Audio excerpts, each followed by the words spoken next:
Look, folks, I'm going to shoot you straight. I am a guy who does believe in some conspiracy theories. I mean, as Mormons, we kind of have to, right? Seeing that the Book of Mormon mentions them in the Gadianton robbers.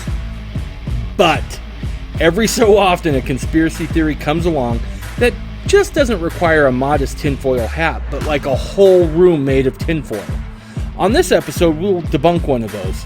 The movie Who Killed Joseph Smith by Justin Griffin attempts to make the claim that Joseph and Hyrum weren't killed by an angry mob, but by none other than John Taylor and Willard Richards. Now, to help me debunk this theory that attempts to change and rewrite Mormon history is Justin Francom. Justin Francom has reviewed this theory thoroughly. By the time you're done listening to this conversation, I'm sure you're going to come away with the same conclusion that I did. That the theory that John Taylor and Willard Richards killed Joseph and Hyrum Smith? Well, that theory has as many holes as Joe Biden's memory. And that's next on this episode of the Mormon Renegade Podcast.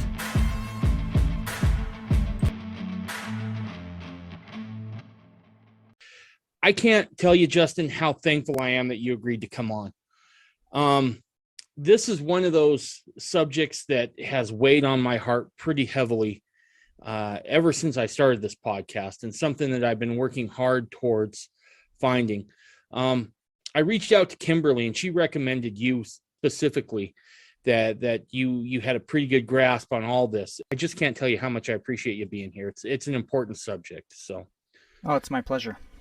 So, real quick, were you always a fundamentalist, or did you? No, I grew up a Jack Mormon, I guess you could say.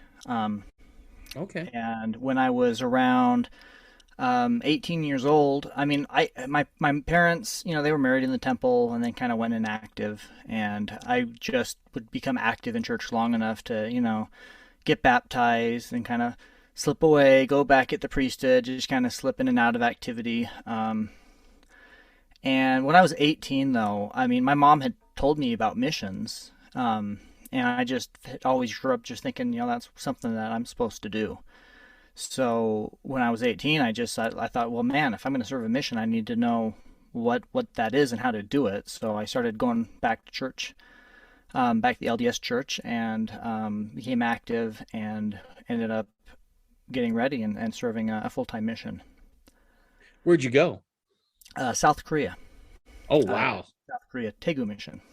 And were you raised in mission? I went back to Korea and lived in Daegu after. So I actually was a ward mission leader in Daegu for almost another 2 years. So wow. So were you raised in Utah then? Yeah, all over. Well, I was born in California. I've lived in New Mexico. We moved around a lot when I was growing up. Okay. All right. I got you. So at what point do you remember thinking, you know what, something's not quite right here, and you begin to kind of drift towards fundamentalist principles? What was that catalyst? Well, honestly, the very, very first thing that was weird was, I mean, I had a really amazing missionary experience. I was not trained in the church. I didn't go to institute. I didn't go to seminary. I hadn't read the scripture. I was finishing the Book of Mormon for my first time on the way to the MTC. Okay. But I just had this really powerful spiritual conviction that this is something that I needed to do in my life, and that these things were true. And so I read the standard works on my mission for the first time for a lot of them. And I read, and I just read and read and read, and I didn't have access to a whole lot of LDS commentary on this and a lot of interpretive stuff. So I was just reading this on my own and taking it at face value. And so to a degree, I feel like it was a very fortunate circumstance, because I learned the gospel by the Spirit. I didn't learn it from a teacher. I didn't learn it from man. I learned it from the Spirit, and I learned how to heed that Spirit and follow it on my mission, and had miraculous things happen. So it was a very powerful experience, and I came back very, very much hardcore, grounded in a powerful testimony. And that's when things started getting a little bit maybe weird, though. So I mean, like, I got back from my mission, and so I thought, oh well, everybody goes to college, I guess we'll go to college next. So I'm going to college, and I quickly I found somebody. I found somebody, fell in love, quickly became engaged, and started having some issues. For example, I had a word of wisdom. I mean, the church culture was hardcore about this. Don't touch coffee, tea, tobacco, liquor, beer, things like that, right? And yet, all my friends were abusing caffeine Right. seriously, and I just thought, well, I understand that it's words of wisdom. I mean, I didn't judge them, but I just thought it weird that there was such a cultural emphasis on these things. I didn't grow up. I grew up a Jack Mormon, so I didn't know about that culture, Sure. and it's not in the scriptures. So I'm getting back, and it's just like, wow, this is weird.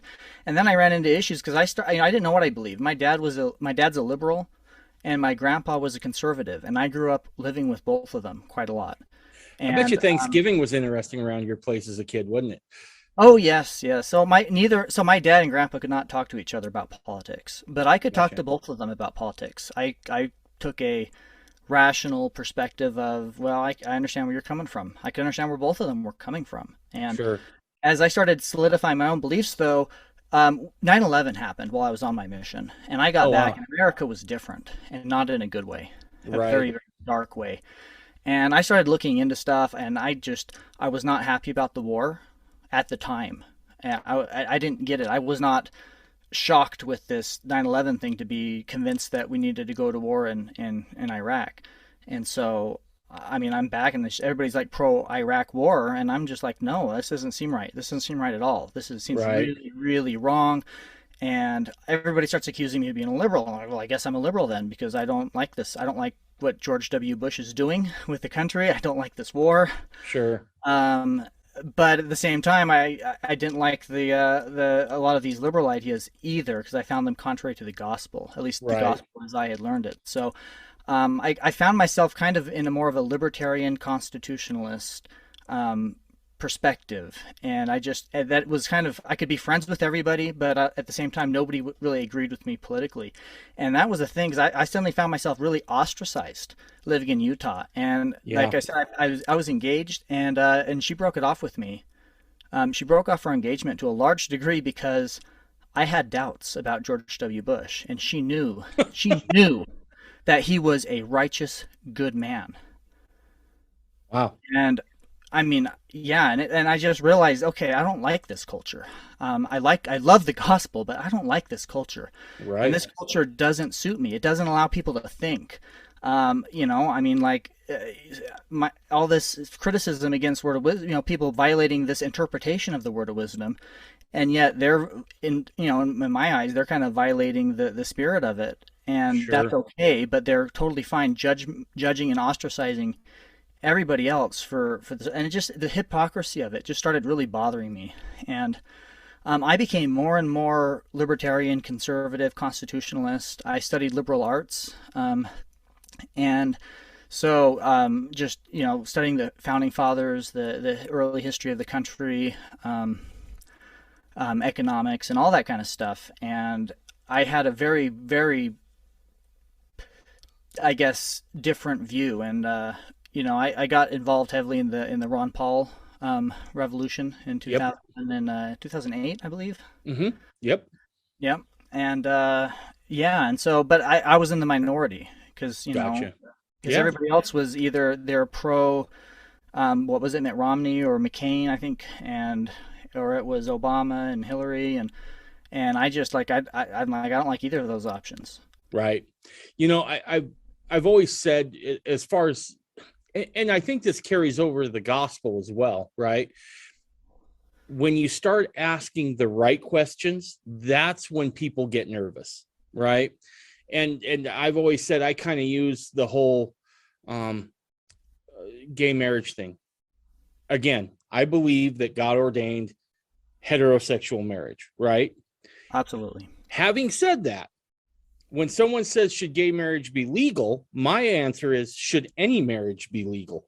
What does Oh the yeah, government have to do with my marriage, right? exactly, And so exactly. that's what I mean by asking correct questions. When you start asking really correct questions, usually the people that don't want you, the people who are really guarding their power, they'll get a little more nervous when you start asking those right questions.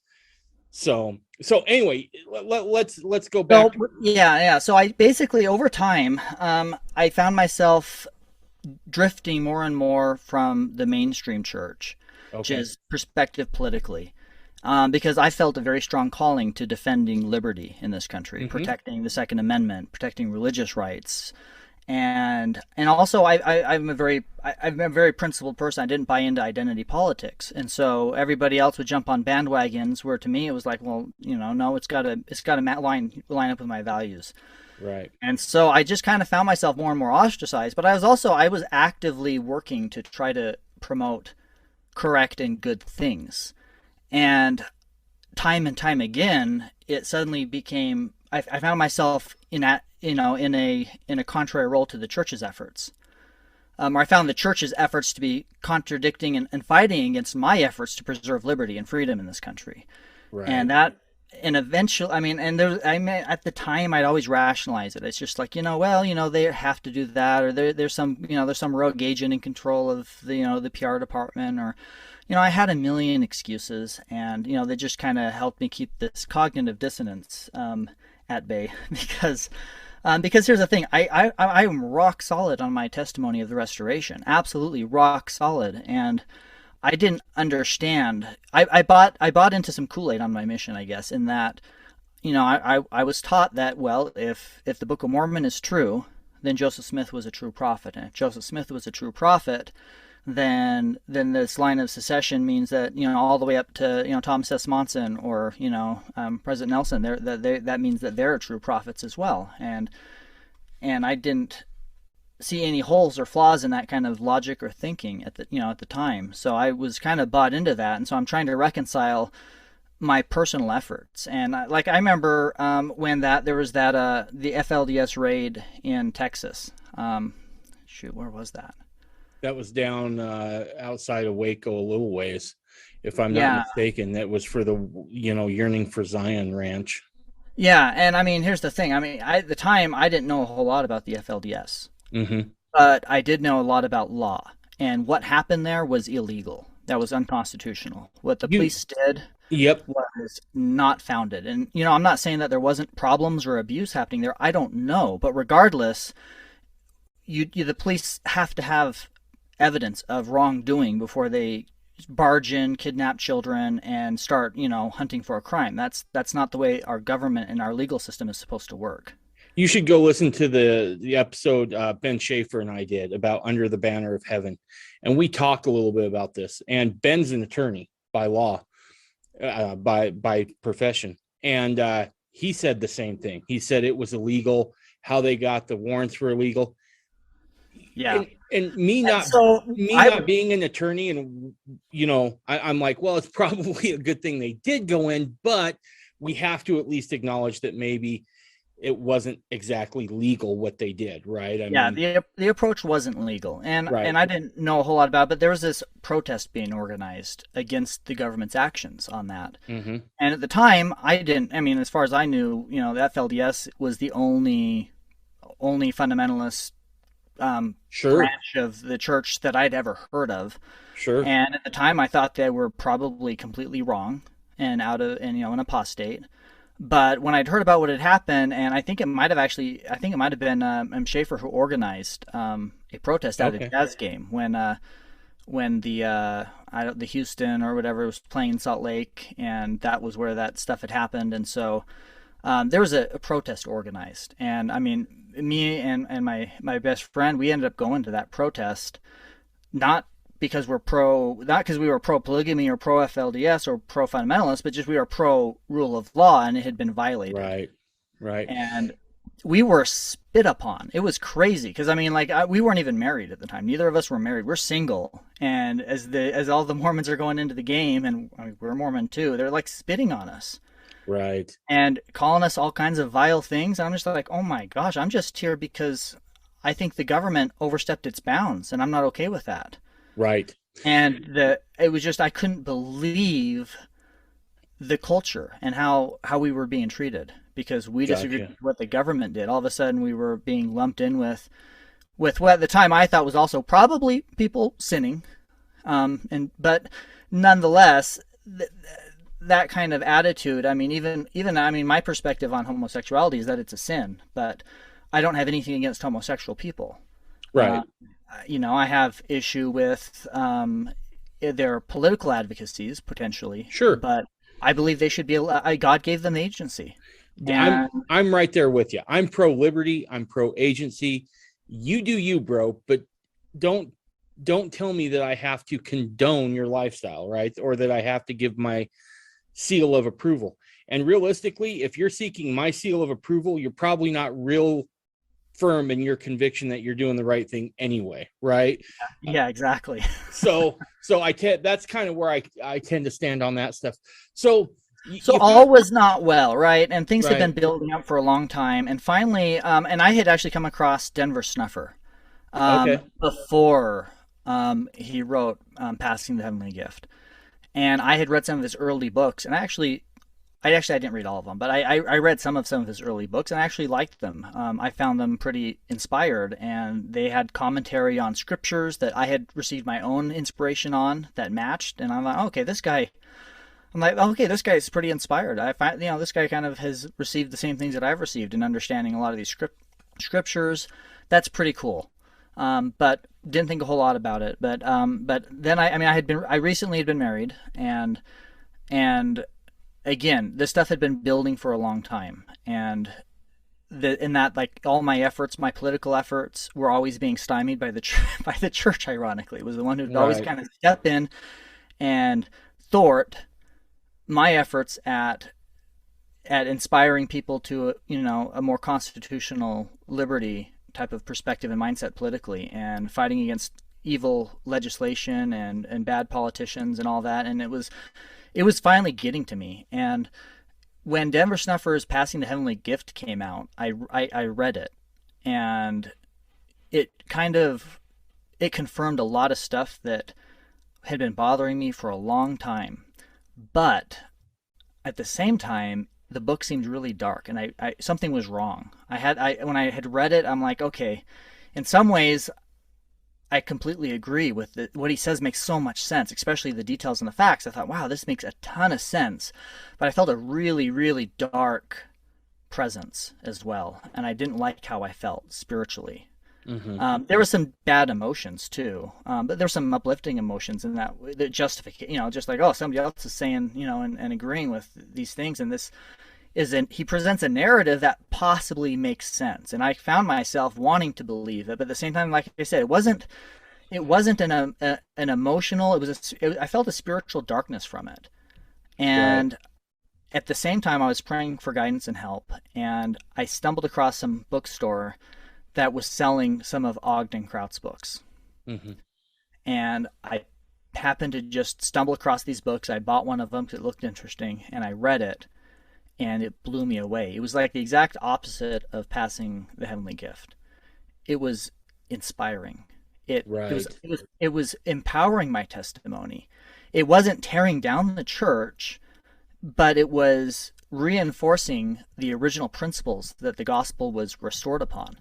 And I was reading this stuff, and I'm like, man, I want that. I started yearning, had these yearnings for, man, I wish I'd served a mission without purse or scrip. I wish I had, I wish I could get baptized again. I wish that we did sacrament that way, and meetings that way, and I wish we fasted that way. And it was like, okay, this is actually something that seems actually even better than what the LDS Church was offering, And yeah, rather than tearing down, rather than saying, the church is wrong, and so the alternative is come follow me.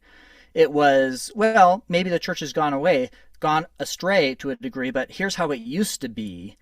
And it was like, wow, I want that. That's the religion I want. And I really quickly gained a testimony of it. I also had found Drew Briney's Adam God book. okay. Yeah. And I read that and gained a testimony of those principles, which, I think is a fantastic book. If anybody hasn't seen it or read it, it's just there's not a lot of commentary. It's just pretty much source documents, quotes from every possible source that Drew could gather together, compiled, organized, and he doesn't have a lot of commentary to tell you what to believe. He's just presenting everything that was ever taught or said about the subject, and you can draw your own conclusions from that, which I did, and then I gained a testimony of those conclusions. And so, having read those two things, I then actually sought out Drew Briney and Kevin Kraut, Ogden's son, Right. and became good friends with both of them. And through Kevin, started investigating fundamentalism. And I mean, so I investigated fundamentalism. I met with missionaries from different groups, and Kevin was totally happy to do that and share that. And at the time, I was looking for, okay, well, if the church has gone astray, if they're not living the gospel the way I want to live the gospel, then maybe one of these guys is. Maybe there's something out there. And so I was looking out there, and I mean, no offense to anybody who's in a group or anything like that, but for me, none of it was right. I explored Sure. and investigated a lot of them, and joining any of them, and didn't feel right, didn't feel correct. Sure. But at the same time, I do have a testimony of the principles of the restored gospel, and I don't feel any animosity towards any of them, in as much as they're not doing evil things, including, FLDS people. I mean, as far as Warren Jeff goes, I don't have any really sympathy there, but Sure. Yeah. but I think a lot of the FLDS people are very sincere in their faith. Some of them have families that are trying to just live the gospel according to the light and knowledge that they have. And I don't think there's anything wrong with that at all. And so, basically, I became very friendly with a lot of fundamentalists. I'm still friendly with a lot of mainstream LDS, and I consider myself an independent fundamentalist for the most part. I mean, I'm not practicing polygamy. I don't know that I would do that unless I was very clearly inspired to. Sure. Well, And thus far, that's a good place to be, right? Yeah. No, I hear you. yeah. So But hopefully, I mean, my ultimate belief is I'd like to see. I have faith and a hope that this church and fundamentalism can be brought back together again, and that all these things can be brought together in one. I think it's going to need to happen for the trying times coming ahead. And so my personal belief is, for most people, I think if you're in the church, great, and stay there. If you're in the LDS church, that's fantastic. If you're in a fundamentalist group and you're happy there and think that's working for you, great, stay there. right. I don't want to destroy or hurt testimonies, because I think that the LDS church is still the restored church. And it might have gone astray in some ways. There might be some things that are out of whack or out of place, but I'm not sure I'm correctly in a place to even judge that myself. I just know what I'm supposed to do and how I'm supposed to live, and I'm not in a place to judge anything else. Let me say to that because I do belong to a group, right? And it works Sure. really well for me. The church I attend, I love the folks there. It works for me. But if being an independent fundamentalist works for you, great, right? I mean, and we can share ideas, and we can compare notes and all those things, and we can still walk away going, you know what? I love you, brother. We don't have to be enemies here. And I think that's probably the mark of discipleship, right? Is, can you have some disagreements with some folks and still say, you know what? I love you, and I'll have your back to protect your religious liberties and you being able to practice the way you want. I also want to go back to something that you had said early on as you were telling your story of coming into fundamentalism, and that was, you just were taught straight doctrine from the scriptures. Yeah. And I'm sure you're aware of who Rulon Allred was. Yes. And I heard a story actually just this last weekend in church where he had been reading the scriptures and talking to his dad, who was a fundamentalist, if I'm not mistaken. And he took all these scriptural references to his bishop and to his stake president. And their advice was, just put your scriptures up for a month. Don't read them. And that kind of struck me as odd, right? I mean, Wow. Yeah. yeah. And the other thing that caught me, that kind of caught my attention about your story there was the books that convinced you. If you have read Ogden Kraut, you know he doesn't give a whole bunch of commentary either, right?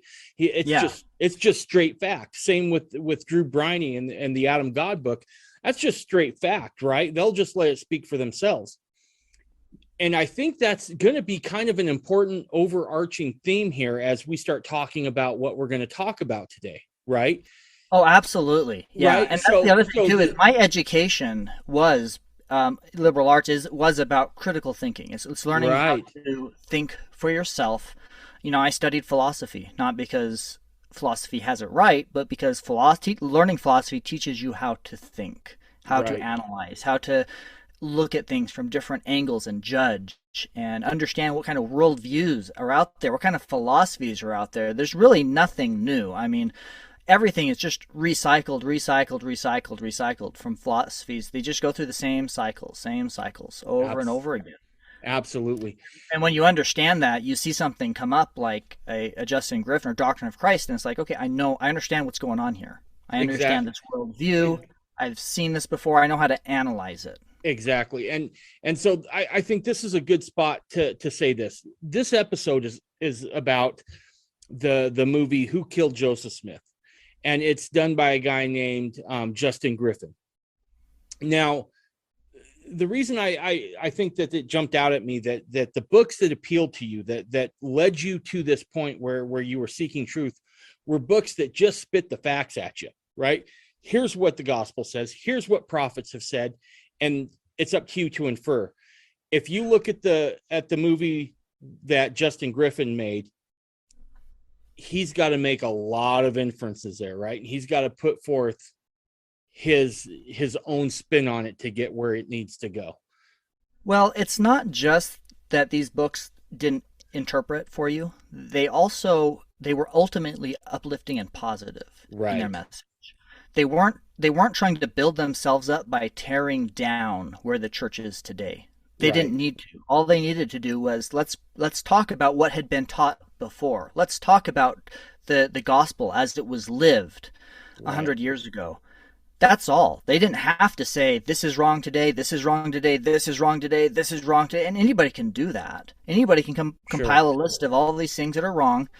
And yeah, that will shake people up, and it might, convert somebody over to your propaganda. But that's not the way that the scriptures teach us to do that. Right. And I don't believe that is a correct principle, to get people to follow you by tearing down what they already believe. Right. No. And that's the main thing. That was the big problem I had with passing the heavenly gift. Ultimately, I agree with many of the issues that are presented in where the church is at today, but at the same time, or Snuffer's approach to that by I'm gonna destroy your faith in this stuff so you can follow me, as opposed to I'm gonna show you something better so you could follow me. Well, that's not what he does.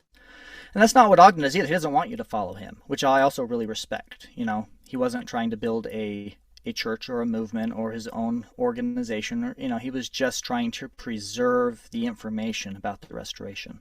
Right.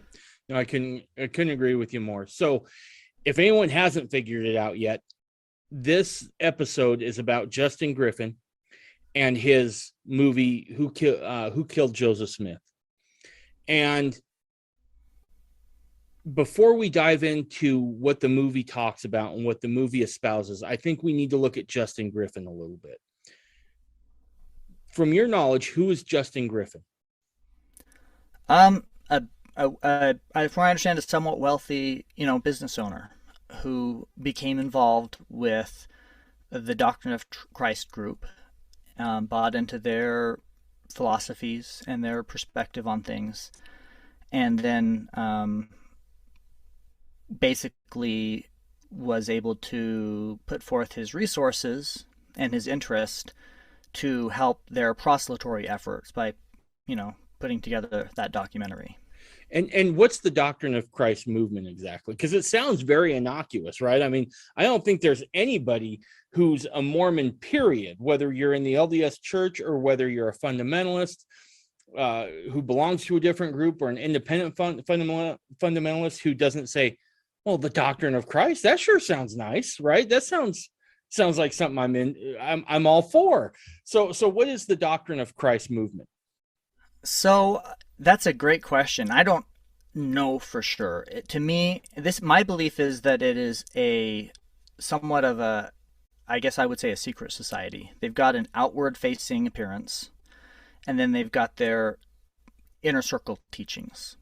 The outward appearance is basically, though, people who just really are interested in this idea of the baptism of fire, the confirmation, the receiving the Holy Ghost. That's the theology on which it started from.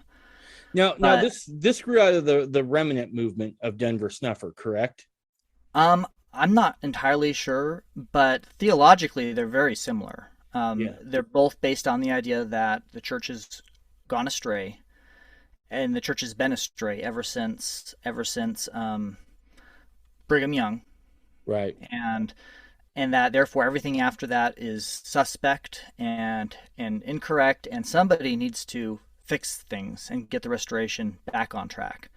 And it's and their guy is the one to do it. Gotcha. So Justin Griffin, he decides he's going to make a movie, and it's tied in real closely with the Doctrine of Christ movement.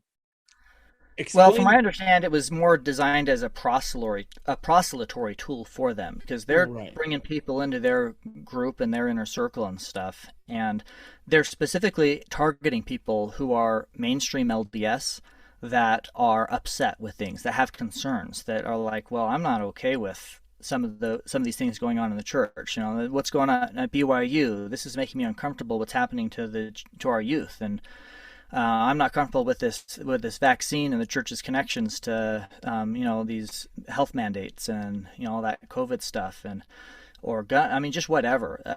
People. There's a lot of reasons people can have, especially conservatives, to be concerned about the direction the church is going, since it does seem to be moving in a more and more liberal direction. And so the Doctrine of Christ people seem to identify people online that express concerns or doubts and reach out to them. And from my understanding, they were actually showing the documentary in private before it was even released in public, as more of a tool, like just reaching out to somebody. Oh, you got concerns about this? Well, hey, so do I. We should be friends. And after building some trust, oh, check out this documentary that was made. Oh yeah, wow, okay, yeah. So the church is apostate. Yeah. So and we have a guy who's, come follow us. We have a guy who's, I don't know what it was exactly. Reincarnation of Joseph Smith, maybe, or was it Joseph Smith was reincarnation of Christ? I can't remember, but it's pretty far out there. But all those things start getting pretty far out there if you've ever. I mean, sure. Denver Snuffer says he wasn't starting an organization, but it is an organization. But then he started an organization. Right. And he's the one who presents them with revelations. He's the one who's receiving revelations for them. I mean, I don't understand. I mean, to the point of changing Mormon scripture, right? Yeah. To the point of a new quad, right? Here you go. Well, and that's the thing. All of these things seem to have in common is it's like, once you defeat Brigham Young, then you can basically rewrite the gospel to be anything you want it to be. You've kind of got free reign to just make a gospel that's pleasing to you or pleasing to your followers. So I think you hit on a very important point there. And I remember discovering this for myself when I was in my mid-20s. So I'm a huge fan of the Green Bay Packers. Let me start there, and this will go somewhere. And I had a buddy who was a huge Philadelphia Eagles fan. And this was back during the Favre days. And they played this great playoff game that went down to the wire. And my buddy, he's like, hey, I wonder if they're going to play during the regular season next year. And sure enough, they did. Long story short, we ended up going to Philadelphia to watch a Monday night football game between the Green Bay Packers and the Philadelphia Eagles. But we left a couple days early because we wanted to see, Philadelphia. We wanted to see, the Liberty Bell, and we wanted to see Independence Hall and all the cool things that are there. And I remember I walked into Independence Hall and I got the same feelings I got when I went on Temple Square or I went to Martin's Cove, right? The spirit whispered something important happened here. And that started me down this ground, right? Right, exactly. And it started me on this path of learning about the foundations of the country. And long story short, I see God's hand in all of it, clear back to when John Winthrop is bringing his people across and he puts them under covenant. And it sounds an awfully lot like when Alma's preaching at the waters of, or Mosiah, Alma, the young elder, is preaching at the waters of Mormon, if you mourn with those that mourn, stand with each other. It sounds an awful lot like that. So I can see God moving through this whole thing. And then it occurs to me, I was never taught that stuff. And if I'm not taught that stuff, well, I can guarantee my kids aren't taught that stuff. And as I started looking at it, I realized there was something very insidious happening in terms of our national identity. And that was, there were certain folks who wanted to progress past the Constitution. But in order to do that, you had to first discredit the founders, right? You had to turn them into nothing more than rich white slave owners. And once you did that, now it's easy to discredit everything that they produced.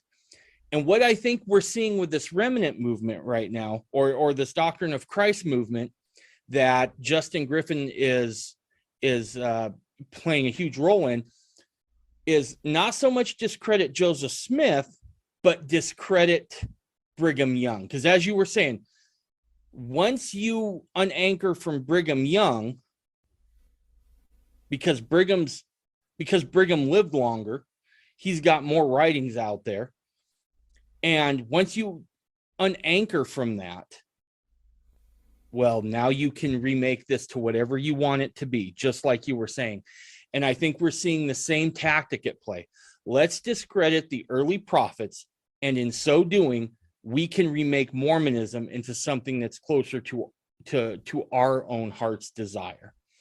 And if we don't get in front of this quickly, we're going to see people leaving just not fundamentalism, just not the LDS Church, but Mormonism in droves. Because right now, what we're seeing coming out of BYU is a lot of kids who don't like Brigham Young, who don't like those early church prophets, right? And if they find a movement that gives them the ability to say, oh, you know what? There's some truth there, that Brigham really was the biggest jerk in all of church history. And gosh, maybe he was fallen. They will go after it. They will seek after it. Well, yeah, and you bring up a good point. Here's the thing. In my experience, I think I'm a bit of a rarity in that I have somewhat disconnected from the church, from the LDS Church mainstream, yet I'm still very loyal to it. Mm-hmm. I'm not loyal to the identity and necessarily the specific things that are taught, unless the Spirit confirms to me that they're true. But I'm still a strong defender of the LDS Church. And because I believe that is where you're going to find grounding. I still believe that is where the Church of Christ was restored, and that is where most people can go to gain their salvation. And if that's where you're at, then that's a fantastic place for you to be. And I wouldn't want people to move from that, because what I have experienced is that when people lose their testimony and faith in that, they might latch on to something else for a while, but not for. Eventually, they identify the same patterns going on in that something else they latched onto. So then they look for something else. They latch onto something else, and then they realize that, and then they just become completely ungrounded. Yeah. And they're blown about by every wind of doctrine. And the crazy thing is, I mean, I've seen people who start hardcore conservative members of the church who find out hear some one of these New Age Mormon ideologues' theories and perspectives on where the church is at today, buy into that, lose faith in the church and the restoration for the most part, outside of Joseph Smith, and then latch on to, the guy who tore that down. But then what does he have? Generally, not much. It's not gonna satiate their thirst and hunger. And then they're going to go somewhere else, and next thing you know, they end up new age liberal. They don't believe in the restoration or Christ or anything anymore, and they get completely ungrounded. Yeah. And that's why I strongly feel that people should stay in the church. If that's where you're at and you have a testimony of that, that's probably where you should be, unless God inspires you directly to do something else. If that's where you're at, then stay there, and it's okay. You can reconcile these issues. You don't have to obey everything the church tells you to do, and the church might do some things that are contrary to your values. And that's but as far as its role as proclaiming the gospel and bringing people to Christ, it is still doing that. And if you focus on those things, then I think there's safety and grounding within the LDS Church. And so I don't want to see people losing their testimonies in that. I still have a testimony of those things, despite being an independent fundamentalist. Sure. And look, I definitely have my issues with the LDS Church. Having said that, if we can't have each other's backs when it comes time when people start attacking the restoration, we're all in some trouble, right? And we better be able to, Yeah, absolutely. we better be able to say, you know what, I don't agree with what he says or what the church is doing. However, they do have a right to do it. And make no mistake about it, right? At the end, if the adversary is as cunning as what Scripture says he is, he knows that we are more vulnerable when we're separated, so to speak, right? When we don't have each other's backs. One of the things, and I'm not trying to proselytize for my church here. It's just an example. One of the things that I loved when I first did my research on the church that I attend was they used to go to the Manti pageant. Well, the Manti pageant used to be surrounded by, born again, quote, Orthodox Christians, and they would, pester and the mainstream LDS church folks who'd never heard of Adam God doctrine, who had never heard of, didn't know Joseph Smith practiced plural marriage.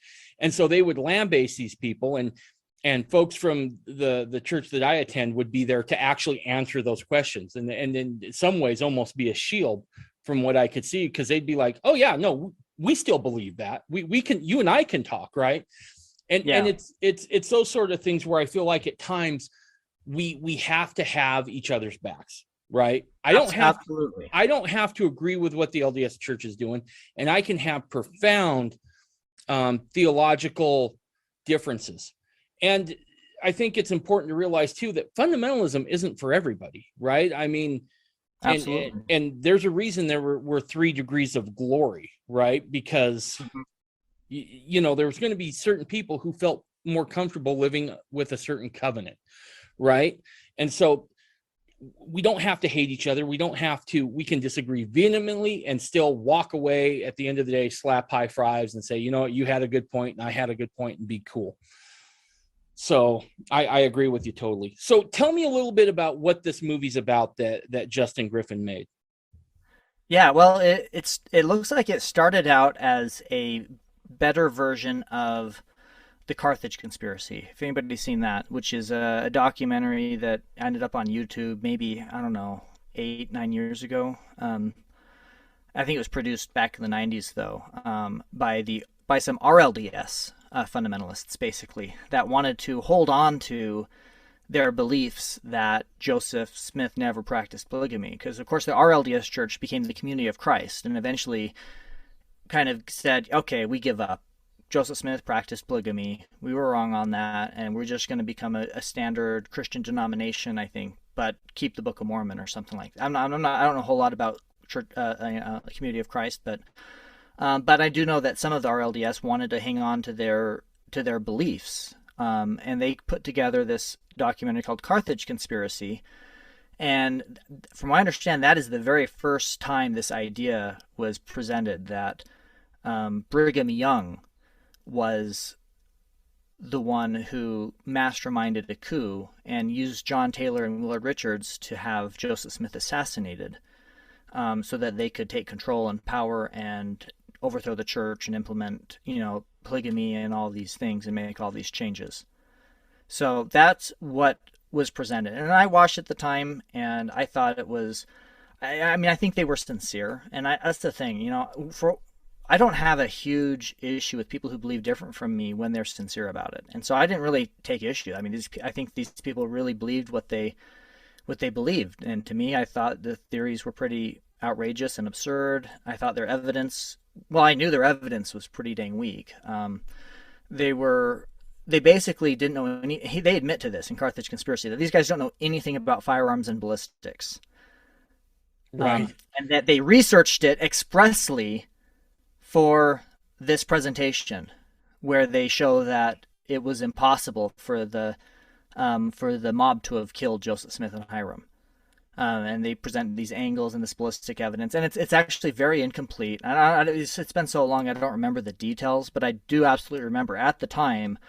I'm a long range precision shooter, and so I'm not a professional. I've never been in the military or police or anything like that, but as a hobby, long range precision shooting is something I really got into, and so that's something I got into and learned a crap ton about because I was interested in it, not because I had an agenda and I wanted to get some evidence about ballistics and firearms to prove a point or disprove a point. I learned it because that's a subject that I really enjoy.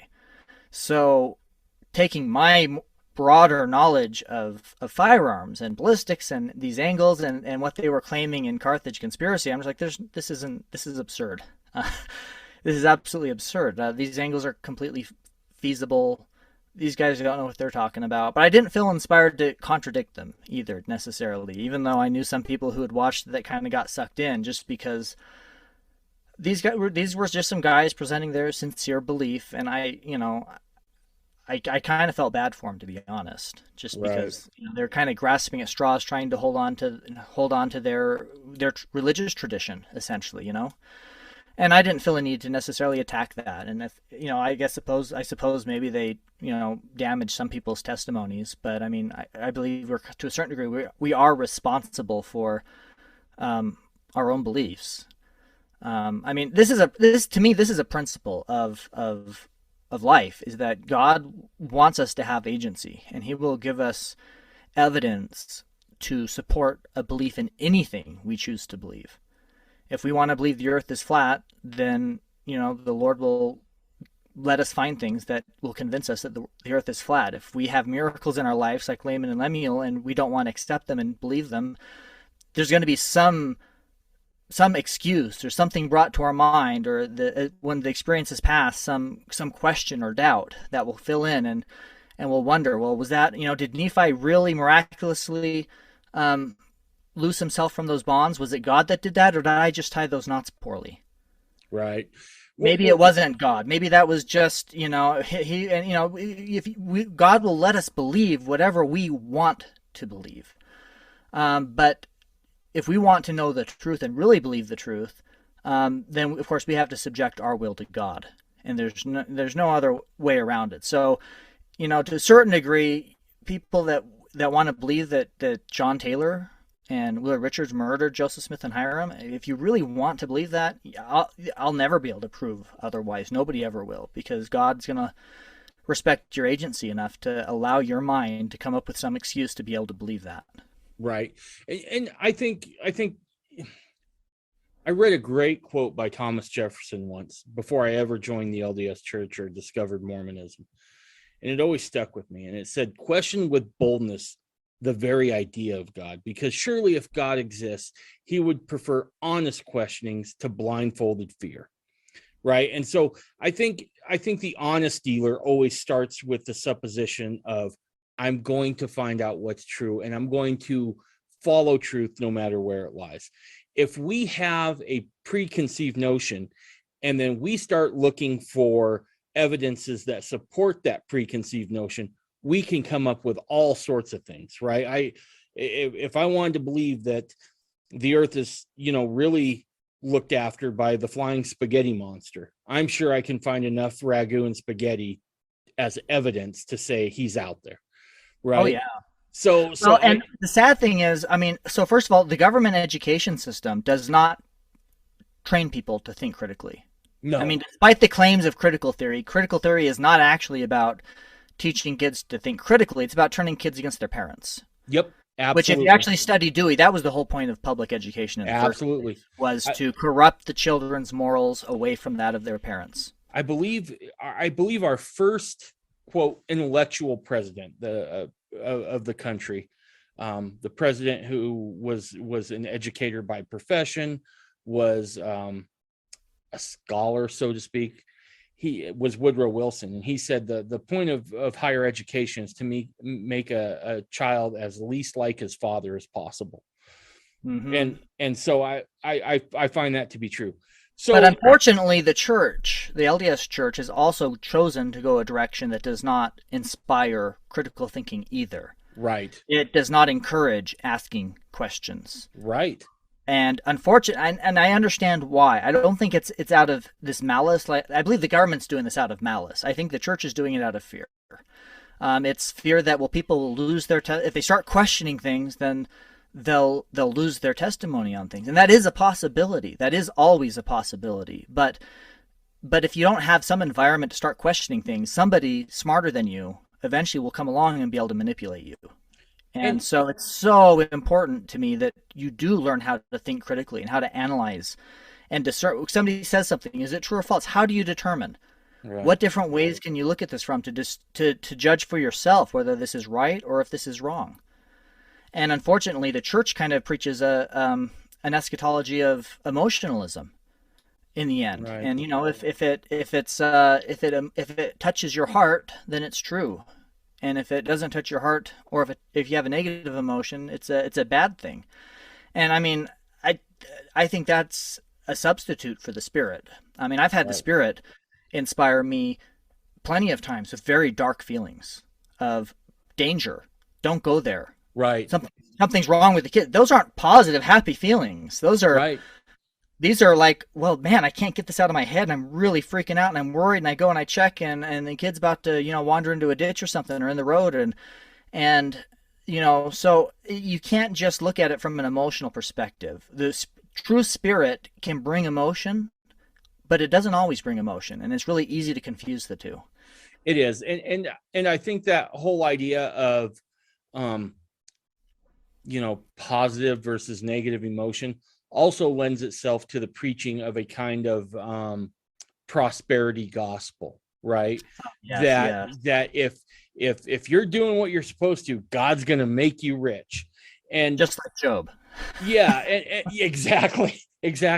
And so I think we have to be very careful with those things, because you're right. I've been in certain circumstances where the Spirit has given me a feeling that I may not have chose, right? I would have much preferred the Spirit to say, hey man, look, just don't go over there. You're cool. Right. But it wasn't like that. It was more like, do not go there, and an ominous kind of feeling. Right. Absolutely. And so certain times, that's how the spirit goes. So, and I was going to say, I mean, if it touched your heart and that's what makes it true, well, then I guess old Yeller was true, right? That really touched my heart as an 8-year-old boy. Oh, so, absolutely. Right? All Disney movies, right? And that's the thing. Disney movies. Wow, that touched my heart. Well, I mean, it's funny going back and watching Disney movies now as an adult. Even the ones I loved as a kid, it's just like, man, the things being taught here are terrible. Yeah. No, I mean, Little Mermaid. I remember my sisters loved to watch that when I was a kid growing up, and I watch it now, and it's like, oh my gosh, this is teaching kids to rebel against their parents, and if you do, and you run off and you go, it's into some other world, it's going to be better, and there's going to be a prince, and you're going to have this happily ever after. Right. And that's the exact opposite of the original story that Hans Christian Andersen wrote. Right. Right. He, Well, he wrote that to teach the exact opposite, that, your young girls, you don't just get, flutterpated about some guy and go chase after him against your parents' wisdom and perspective, or bad things happen. And that's what happens in the original story. right. Well, and I think Griffin does I have to give him credit, which really kind of pisses me off, but he does a real good job of knowing when to and how to evoke that negative emotion to get his point across. Right. Yeah. He's Yeah. very good. So tell me a little bit about the movie. Let's go into the nuts and bolts of the movie.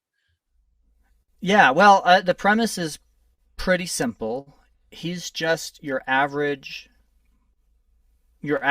faithful LDS Joe member, Peter Priesthood maybe, and he just loves church history, and so he just decided he wanted to learn more about Carthage and what happened there, so he decided to make a documentary. And while putting this thing together, he's trying to figure out the evidence, and of course he believed the original narratives, but he goes there and lo and behold, it doesn't add up, and he thinks, oh well, that's kind of weird. So he starts looking for and interviewing people with alternative theories about what happened, and he checks out a few of them, and he takes issues with them, and then finally he's like, well, he gets together a whole bunch of actors and has them reenact a theory that he claims will fit the evidence, the forensic evidence, which is what he's really big on. And it just so happens to be that it was John Taylor and Willard Richards that killed Joseph Smith and Hyrum. And nothing personal, but that's just where the evidence led him. And his sincere effort to learn more about this. And sadly, he ended up getting excommunicated, and he can't explain why they would have done that either. But because he's just sticking only to the evidence, and that's what's presented. That's how he presents it. And in presenting it that way, yeah, he does a fantastic job, I think, of luring people in, people unsuspecting. But I don't believe that to be an accurate depiction of what the documentary is. Yeah, because there's no doubt from everything I've read, he was well involved with the remnant move, or the Doctrine of Christ movement, long before he was excommunicated, right? So absolutely. Even before he started this documentary, he had already watched Carthage Conspiracy before starting that documentary. And that's really what inspired him to do it. And again, I can't prove his motive, but I absolutely believe the motive was that they're trying to create a group. They want people to join their group. How do you do that? Well, you either have, if you're trying to sell a group, you have a couple options. You can either try to leech people off some other organization or group by damaging their faith in that, or you present an alternative theology or faith and have a better product, so to speak, and convince people that way. They went that first approach and decided that they were going to build their membership by destroying people's faith in their current organization, and that they would be then the default de facto place to end up. And so in order to do that, they need a tool. They need an excuse to undermine people's faith in their current religion and organization, and that current organization that they're involved with. And this was just a convenient tool to use to that end and for that purpose. So the other thing that jumped out at me as I was watching that, and like I told you before we started the recording, I've watched that thing probably twice this week before our interview. And I looked at it. First, I just watched it, right? I'm like, okay, I'm just going to watch this to see how I feel as I watch this, right? Just to get a sense, right?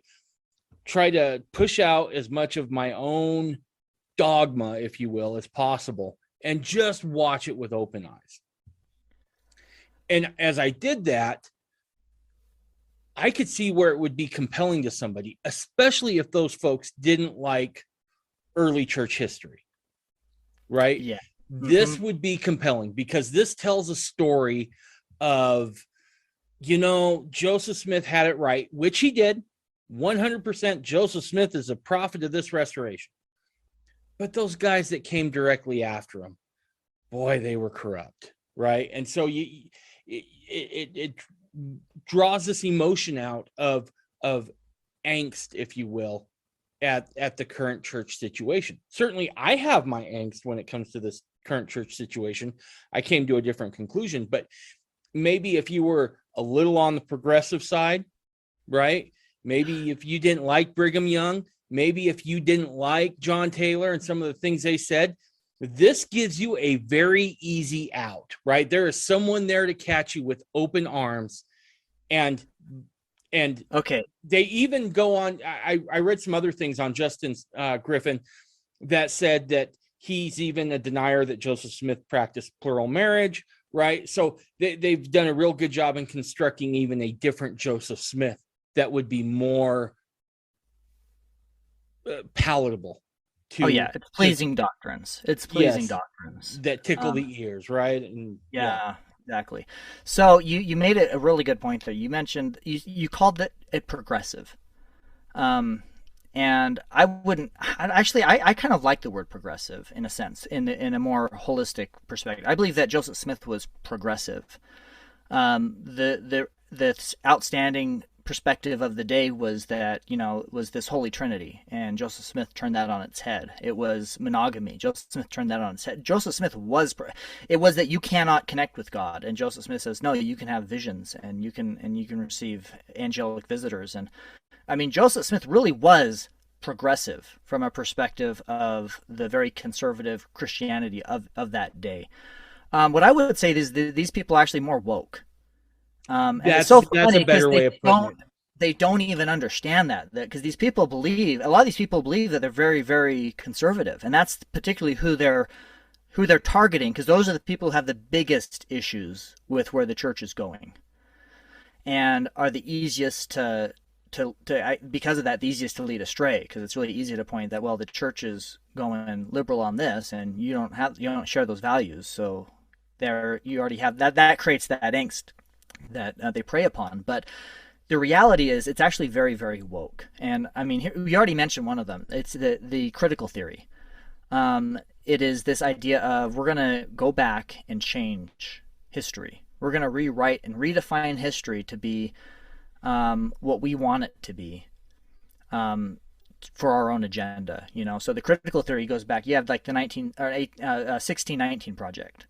Right? Let's redefine America as this completely corrupt, racist thing from the beginning, so that we can therefore push an agenda today that all minorities are these poor victims, especially African American.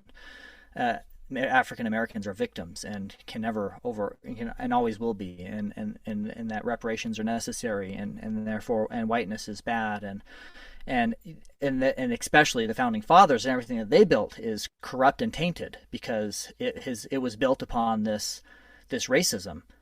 And well, that's kind of what they're doing. They're saying everything that the church has built and become is tainted because they're rewriting the history about what happened with the secession from Joseph Smith to Brigham Young. And there are issues with that secession, and I don't believe that well, here's the thing. I don't believe that Joseph Smith was a perfect person.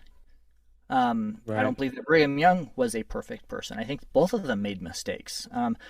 It's very Joseph Smith's mistakes are extremely public because he published the revelations of the Lord chastising him about those mistakes. But Brigham Young, I think Brigham Young made mistakes. Same thing with John Taylor. Same thing with everybody. It's more of a modern perspective, I think, in the church that leaders are infallible. Yeah, and they cannot make mistakes. That's not a true doctrine. Right. And if you can get past that, it actually makes everything else make a whole lot more sense. And all of a sudden, okay, well, the church can ask you to get vaccinated, and then you can say no, and that's right. Okay. That doesn't destroy your testimony, because your testimony isn't that the church is perfect and that their leaders are infallible. Right.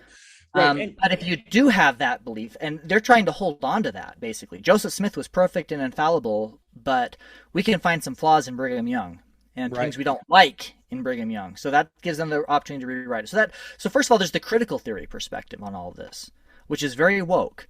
There's also the Me Too aspect, Right.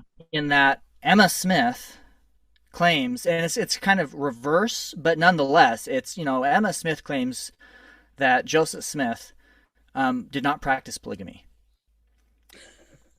And Right. therefore, despite mountains and mountains of evidence to the contrary, we're going to believe Emma Smith Right. because she's a woman, and and she was an important person. And I mean, that's also very woke, really. This idea of, well, a woman claims something, there's complete evidence contrary to that, but we're going to believe her because she said so, because of who she is, because of some aspect of her identity, even if what she's claiming is absurd and isn't factual, and is clearly not factual. So in factual, even the RLDS eventually gave up on that and said, "Nah, Right. okay, yeah, we can't. This isn't a You sustainable." got us. He did it. Right. Yeah. No, Yeah. the other thing that jumped out at me as I watched that first time, the words of Michelle Obama, of all people, came rushing back when her husband was campaigning for his first term, when she said to the effect, Barack knows we're going to have to change our perspectives, change our history, right? That kept coming back to me over and over again. And this is what we're seeing. I think what we're seeing within this movie and within this group, this is very much a propaganda tool. This is the rewritten history, right? Because if you can make the claim that John Taylor and Willard Richards were the murderers of Joseph and Hyrum, that Brigham Young ordered it, which, if I'm not mistaken, there's a part 2 coming out to this that's going to make that assertion that Brigham ordered it, right? Now you've discredited them. Now you can rewrite it to your own liking. So that was the first time I watched it. The second time I watched it for its technicalities, right? I want to see your forensics. And it is shoddy at best, right? I mean, it was horrific. You can't really call it forensics. I mean, no. This is another place where it's also, I'd say, very woke. We recently just went through, 2 years of hell because we followed the science. Right. And this is another area, his appeal to forensic evidence. And here's the thing, real forensic evidence is based off of murder weapons. We've got blood, we've got bodies, autopsies. The type of evidence that a forensic scientist uses today to determine what happened in a crime, we don't have any of those things in this case. That stuff is all gone. We don't have bodies to examine. Here's the thing, working off a death mask, what do we know from a death mask? I mean, the face could have been put back together again. We can't determine entry wounds and exit wounds from a face mask. We just cannot. You cannot do that. Nope. If we had a photograph even, maybe, if we had a photograph, it would certainly give us more information, but we don't even have that. But I mean, so here's the thing. I mean, he makes this claim that, forensic evidence. This isn't forensic evidence. There is no forensic evidence. Well, we don't have it. And what he calls forensic evidence is actually showmanship, right? Because when he starts, like, he starts talking about the kind of bullets that were used, right? And so the first thing that you see when he dives into, quote, the forensic evidence is that he has the ballistic dummies up and he shoots those ballistic dummies, and you just see, parts of these forensic skulls fly apart and fake blood go everywhere. And if you're not careful, if you're not looking at it with a critical eye, you could start to make assumptions on almost a subconscious level, right? Where you're like, well, gosh, if that's what that bullet does, why do we have death masks now? Right? Something must be wrong. So he does a really great job at calling implication and showmanship forensics, and it's just not there. Absolutely, absolutely. I mean, here's the thing. Even the stuff that he was presenting the RLDS perspective on the skulls. But even there, the skulls that the bodies were exhumed, and you have one with pretty much no lower skull at all. It's just gone. And then you've got another one that had that stuff intact, and the RLDS identified one as Hyrum and one as Joseph. And they got it wrong. It looks like I've seen some people comparing the death masks, overlaying them on these skulls, and the RLDS got it wrong. It was the other way around. Hyrum's the one that pretty much has no lower skull. So there's not even. I mean, even that. That's the thing. Okay, because Justin Griffin takes the Lyons brothers at their word. The Lyons brothers did this, and so therefore that is proven. No, it's not. I mean, I don't have anything against the Lyons brothers, but they put their theory together based on the assumption that RLDS Carthage conspiracy stuff was correct. So real quick, tell everybody. Could you tell everybody real quick who the Lyons brothers were?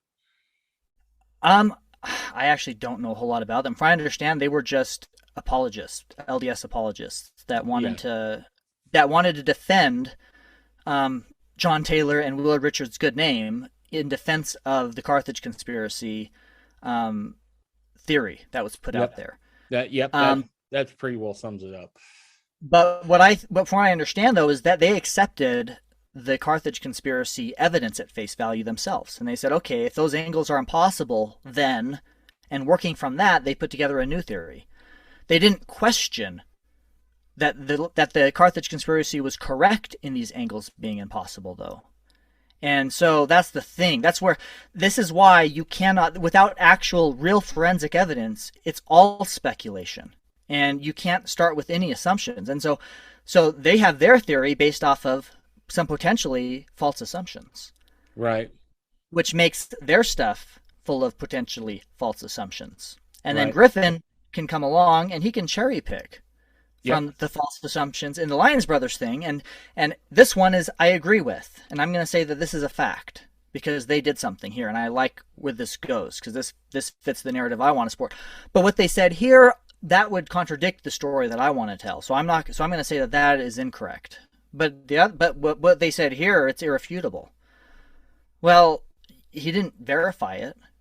And even if he did, if that experiment or test was based off of a false narrative, trying to, based off some false premises itself, then again, it doesn't even matter. So, I mean, personally, I don't see anything wrong with the eyewitness accounts.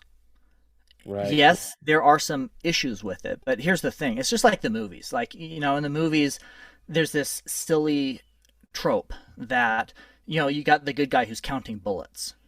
And so then they're confronted with the bad guy, and he knows that they're already out, or that they've got one bullet left because he was counting in the middle of a gunfight and all that. And that is so not realistic. No, that is so fake. But this idea that could you imagine being in a room? You've got a mob outside the window. You got a mob coming up the stairs. They're shooting at you. They're trying to get in. They're there to kill you. Are you really going to know exactly what happened to everybody else in that room at every single moment? I think that's completely unreasonable. You're in the middle of a life and death struggle, and you're going to count shots. Yeah, exactly. Or you're going to know. You're outgunned, right? You can just count even if everything is a single shot rifle, you're outgunned. You're in full-fledged panic mode. You are not counting shots. You are trying to not die. I mean, any kind of situation. Like my mom was in a car accident, and it was a scary situation, life or death situation. And her recollection of what happened in that was very, very distorted. She wasn't trying to lie, but she just, some other video and some other eyewitnesses who weren't involved in the accident saw some of those things and was able to fill in additional information that my mom completely misremembered in the adrenaline of the moment. That doesn't make my mom a liar. That doesn't make my mom a murderer, especially. Right. You can't just say, "Oh, well, this person was wrong on this one little minutia." I mean, that's what the lawyers were all about, right? In the Book of Mormon. Right. Well, Evil lawyers.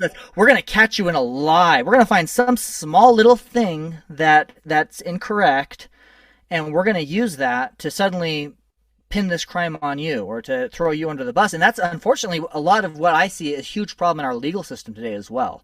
right. Is that, you get caught lying to the police, unintentionally even, and they might pin a crime on you that you had nothing to do with. And that's why any lawyer worth his salt will tell you, do not talk to the police. It's not that police are bad. It's not that, but if you say anything to them and they come up with any kind of evidence that makes them think you lied to them, that makes you a suspect all of a sudden. And now they're going to be targeting you. And if you're looking for evidence, then you're likely to find it. Whether that's true or not. If that's what you want to believe, you're going to find evidence to support that belief.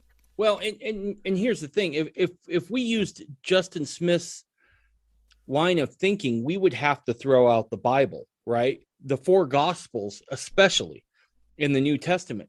Because while they do tell some similar stories, right, the author is telling it from his perspective. So the things that jump out at him that are really important may not jump out to the other author, right? That's actually a really good point. And the more I think about it, I actually think that there's probably a good chance that Peter, James, and John are the one that got Christ murdered. Judas was probably the hero.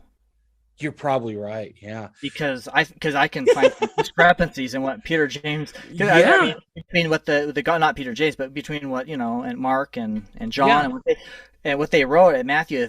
There's contradictions there. So their stories aren't straight. They must be liars. And if they're liars, and I mean, heck, we can use forensic evidence. Right. Even and prove that they're the ones who betrayed Christ. Yeah. So and that was sarcasm, by the way, folks. Anyway, you could easily use the same line of thinking to discredit the four Gospels in the New Testament. And what a thing to do if you want to maintain a title as a Christian, but you don't like what was written in the Gospel. You don't want to live these things. You don't want to be bound to that history and those. Then let's rewrite it. Let's write some pleasing doctrines. Yep. So we'll just discredit the Gospels, and we'll discredit the early apostles, and we will rewrite Christianity to be whatever we like it to be, whatever is pleasant and pleasing to us. Absolutely. I feel like we've done a real good job here of dissecting the tools that Justin Griffin uses. I didn't mean to do that, bro. I owe you something for that one. Anyway. No, that's all right. I'm actually Justin Francom. So my buddy's Taylor Smith. But yep. Anyway, I feel like we did a real good job here of separating out the tools that Griffin is using to convey this message. There is one more tool technique. Go ahead. I'd like to just point out, and this is actually another woke one. Actually, it's another version of wokeism, and this is the denial of human nature. Griffin has refused to talk about motive, and I'm pretty sure the reason why is because, just like the Carthage conspiracy, the motive is going to be Brigham Young, and that's the whole thing is to discredit him, because that's what he needs to do to promote doctrine of Christ. They need to discredit the Restoration post Joseph Smith. And so the motive is crucial here, but he's not ready to argue that point yet, because that's going to involve speaking against polygamy. And not just polygamy. Let's be clear. It's not just polygamy. It's actually celestial marriage. And this gets completely adulterated as adultery. And completely it's a very distorted, misrepresented thing to most people. But regardless, that's where things are going. But right now he's claiming that he's just looking at the evidence. Motive doesn't matter. He's being very scientific. Follow the science. Follow the forensic evidence. We're not touching motive. But you can't really do that. That's not a holistic perspective. And you have to consider motive and and what was going on at the time, because human nature plays a very important role in the way that we behave, and you can't just discount human behavior. One of the most simple examples is if you had a mob coming to kill you, is that the time when you murder Joseph Smith?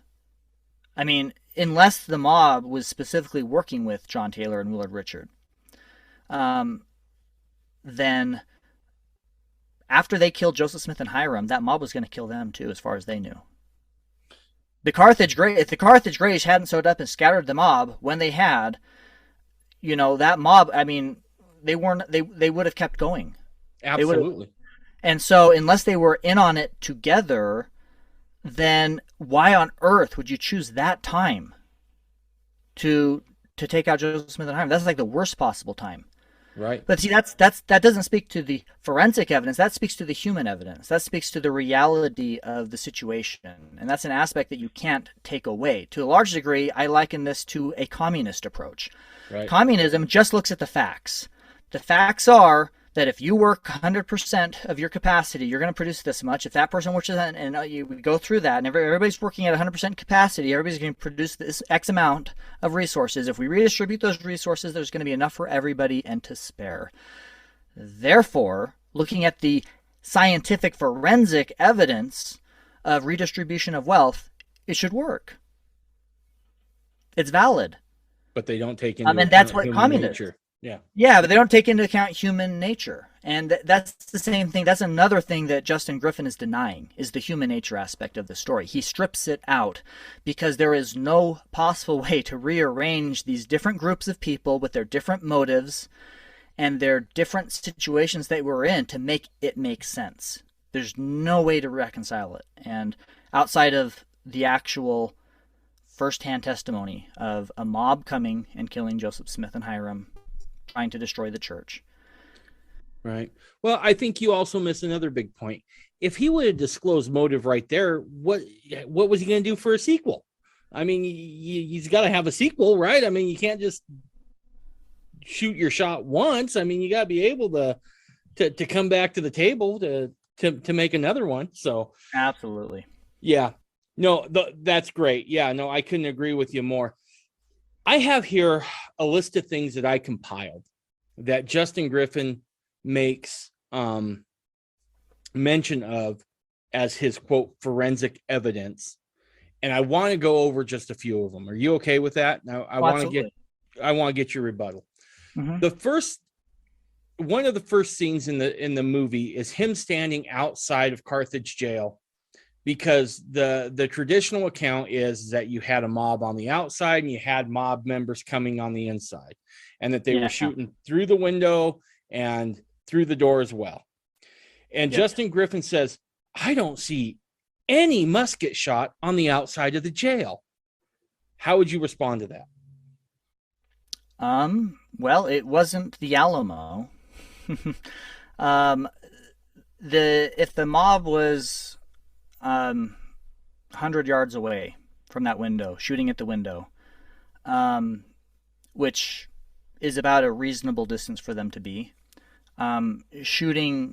getting their shots in through that window with a musket is very reasonable. That's not a difficult shot for people trained in firearms with some skill in shooting a musket rifle, which everybody was back then, right? Long gun. Yeah, which they would have been. Yeah, they had to live, right? I mean, exactly. Now, if you had to go hunt food, yes. Now, if you would have had an army of men in that jail with multiple windows and places, and you had an army coming at them, and you're shooting, then you're going to start shooting from a lot further away. You're not going to get 100 yards before you start shooting at the building, because they're shooting back, and there's a lot of them shooting back. So if you look in like an Alamo situation where you've got a more of an army on army type of a situation, you're going to see a lot more shots hitting walls, because you're starting those shots from a much greater distance out of fear of not wanting to get too close where they can shoot you, where you can fire from cover and things like that. So To compare it to some of these other things just isn't reasonable. This was a mob that had 4 people pinned in a tiny room in a building. This was not the Alamo. Right. The other thing I found out, I did a little bit of research. The LDS Church hasn't always owned that building, and that building has went through several renovations. Yes. And to think that that people who weren't Mormon, who maybe had some animosity towards Mormons, that they were going to leave the musket holes in there, because it still continued to function as a jail after Joseph Smith died. And there's actual accounts of it being renovated. So, it was most likely renovated twice. Or 3 times, actually. 3 times to where it is now. The most recent renovation being trying to put it back to the way it was that the church did. But prior to that, there were 2 other owners, and they were moving functional rooms around and all kinds of stuff. So as far as like inside the building, there wouldn't be a whole lot of evidence left. In fact, the only thing really that's left is the door, right? The door. It's pretty much just that door and the stone on the outside of the building. And granted, there doesn't appear to be a lot of things there, but I mean, we don't know what type of lead they were using. And again, that getting shots in through that window would not have been that difficult from the range they were at, and there's no reason for them not to get as close as they possibly could for accuracy, because they weren't dealing with an army in there shooting back at them, so they would have gotten as close as they possibly could. And as far as the reasonableness of some people coming in that way, some people come the other way, I mean, armies do pincer attacks all the time, and I mean, from the ground shooting up towards that window, especially from 100 yards, if a body happens to be there in that space, if you hit the body, you hit the body. If you miss the body, then you're probably going out through the ceiling. You're probably not going to be hitting your buddies on the other side of that door, because the angles are different. So just like a military might set up a pincer attack, as long as your angles are offset, you can have two groups at opposite ends from each other shooting at the same thing without interference, without having to worry about friendly fire. Right. Okay. The other thing that Griffin goes into, I want to say it's a good 10 minutes of the movie, is trying to disprove that John Taylor's watch was hit by a musket ball. Yeah. What would you say to that? Well, the demonstration that he did in the video is pretty dang absurd. He's not using the same kind of weapons. And here's the thing you got to realize too: with the musket, these are barrel loaded. I mean, you put the powder and the bullet down there, and a lot of. So, I do reloading too. Doing long range shooting, you have to reload to have precision. You cannot, even match grade ammo at extremely long ranges just doesn't have the accuracy. You need grain by grain to get consistency. You have to make sure that all of your ammo is exactly the same. But when you're pouring powder down a barrel, here's the thing: if you put too much powder down there, that musket's going to blow up in your face. Right. So there's a huge incentive to not put too much powder down there.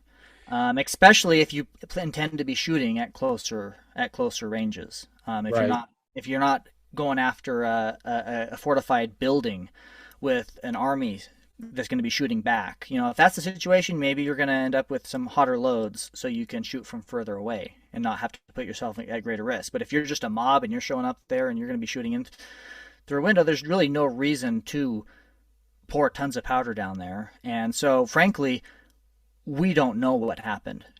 We could have had somebody who spilled most of their powder and barely had enough force as a it might have been the same ball size, but it might have left the barrel of that musket with the same force as a pistol, for all we know. Well, and we don't know. Yeah, and here's the thing: Griffin goes out of his way to say, well, we can only make assumptions that most of them were using rifles. Right? He makes a big point to say most of these were probably rifles. So if we shoot this watch up against a wall with approximately the same caliber. Look at what it does to the watch. And again, showmanship, it shows the watch exploding, right? Well, there's a Yeah. couple there's a couple things But here. you got to look at the energy going into that. So you got to look at the real variable, the energy going into that watch and the energy going out of that watch. So the energy going in, we don't know how much energy. We don't know how fast or how much mass hit it. It could have been from a pistol, it could have been from a musket. We don't know. So we don't know how big the ball was. We don't know how much energy was behind it when it impacted. Right. When it impacted, and this is the biggest thing though is in the demonstration that he set up, he had this thing against a solid immovable object. Exactly. And so all of the energy from his experiment went directly into that watch. And so of course it exploded. Right. The other thing I would say is that the round that Griffin fires doesn't have to go through a wall, a door, a window, any real large distance. It's comparing a banana to an orange, right? It's completely the main thing different. is we don't know the energy that went in, and the amount of energy that would have come out is something that really would need to be accounted for as well, because John Taylor is a man, and some of that force went into his own body. Yep. It didn't just stay in that watch. In the demonstration, all of that energy had to go into the watch because he was shooting that watch against a solid, immovable object. So that thing it's like the difference between getting into a head-on, like crashing into a wall, or crashing into those things on the side of the road that are designed for people who slide off, those barriers. Yep. Those barriers are designed to absorb a lot of energy so that it'll slow your vehicle down without all that energy going back immediately into the vehicle and just being explosive. You run a car into a brick wall, a big heavy brick wall or a cliff, and it's just going to be catastrophic. You hit something that has some give and can absorb some of that energy for you, and it's going to not be nearly as catastrophic. Right. And again, we don't know what that ball had to go through, whether, as you were saying, we don't know if it was a pistol or a rifle, and we don't know what it had to go through in order to reach Taylor. Well, it probably, if it was when he was leaning out the window, it probably wouldn't have gone through anything if it was coming outside. Right. But yeah, we don't know if it was coming from the musket or a pistol, and we don't know the amount of powder that was behind that, so we don't know the force that it hit him with. The only thing we do have is Taylor's watch, which shows an entry and an exit. Yeah, well, it's got the dent, right? We've got the watch with it where it entered, and then the indent, and so I mean, it could have been from a pistol. I mean, again, how is he going to know? His eyewitness account, I think he said it was from a musket or something, but how is he going to really know what it came from? Right. He was just falling out the window, or felt like he was falling out the window, and the next thing you know, he's back inside with maybe some pain in his chest where the watch had been. Right. And and he's going to take, and a lot of that stuff, they're just going to take the word. The coroner examined Joseph Smith's body and came out with, in Hyrum's body, and they're the ones that were determining how many bullets they took and how many wounds they had. And when they mention, in their eyewitness account, I mean, I think they're just quoting what they had heard. I don't think they actually went over to the body themselves and stripped it down and identified every single bullet hole. Who would do that? Right. So you can't say, oh, well, John Taylor claimed that there were this many, that Joe Smith was hit this many times, that Hyrum was hit this many times, and this proves that he was wrong on that. It doesn't really matter. I'm pretty sure he didn't go over and examine the bodies in that fine of a detail. He was just probably quoting what he heard from the coroner. Right. Okay. Let's move on to something else that Griffin says, which is Taylor told all the members of the church not to testify, and Taylor himself didn't testify, although he was in the room. What do you make of that? I think that was a very sensible, reasonable thing to do. I think I would have taken the exact same approach. Here's the thing. in the Liberty movement in Utah, at this point, I have become pretty what's the word? Apathetic, just disenfranchised. I just, when you see the system's rigged against you, eventually you just kind of feel like, you know what? It's probably a waste of time. You go into these caucuses trying to do all this, and like I remember when we almost had a what's his name? The last senator, Orrin Hatch. Hatch. We almost had Orrin Hatch before did he die or did he just retire? He Or did just died. retire? He just passed. He just happened to pass while in office. Oh no, I'm sorry. He did retire, and then Yeah, he retired and just then he passed. passed. That's what I thought. Yeah. So when before he retired, that last time, we almost had him, and I had been working to get him out for a long time. And the local caucuses have that power in Utah because the primaries are not done by popular vote. They're done by delegates, by delegate vote. And so it doesn't take an army. It wouldn't take the majority of the population to decide to get Hatch out. You just need to have enough extremely dedicated people that know that that would be the best thing for Utah, that a better representative would do better than Hatch, who would show up at those primaries and in those caucus meetings and get in positions to be able to replace him. And there was a movement to do that. And on the verge of success,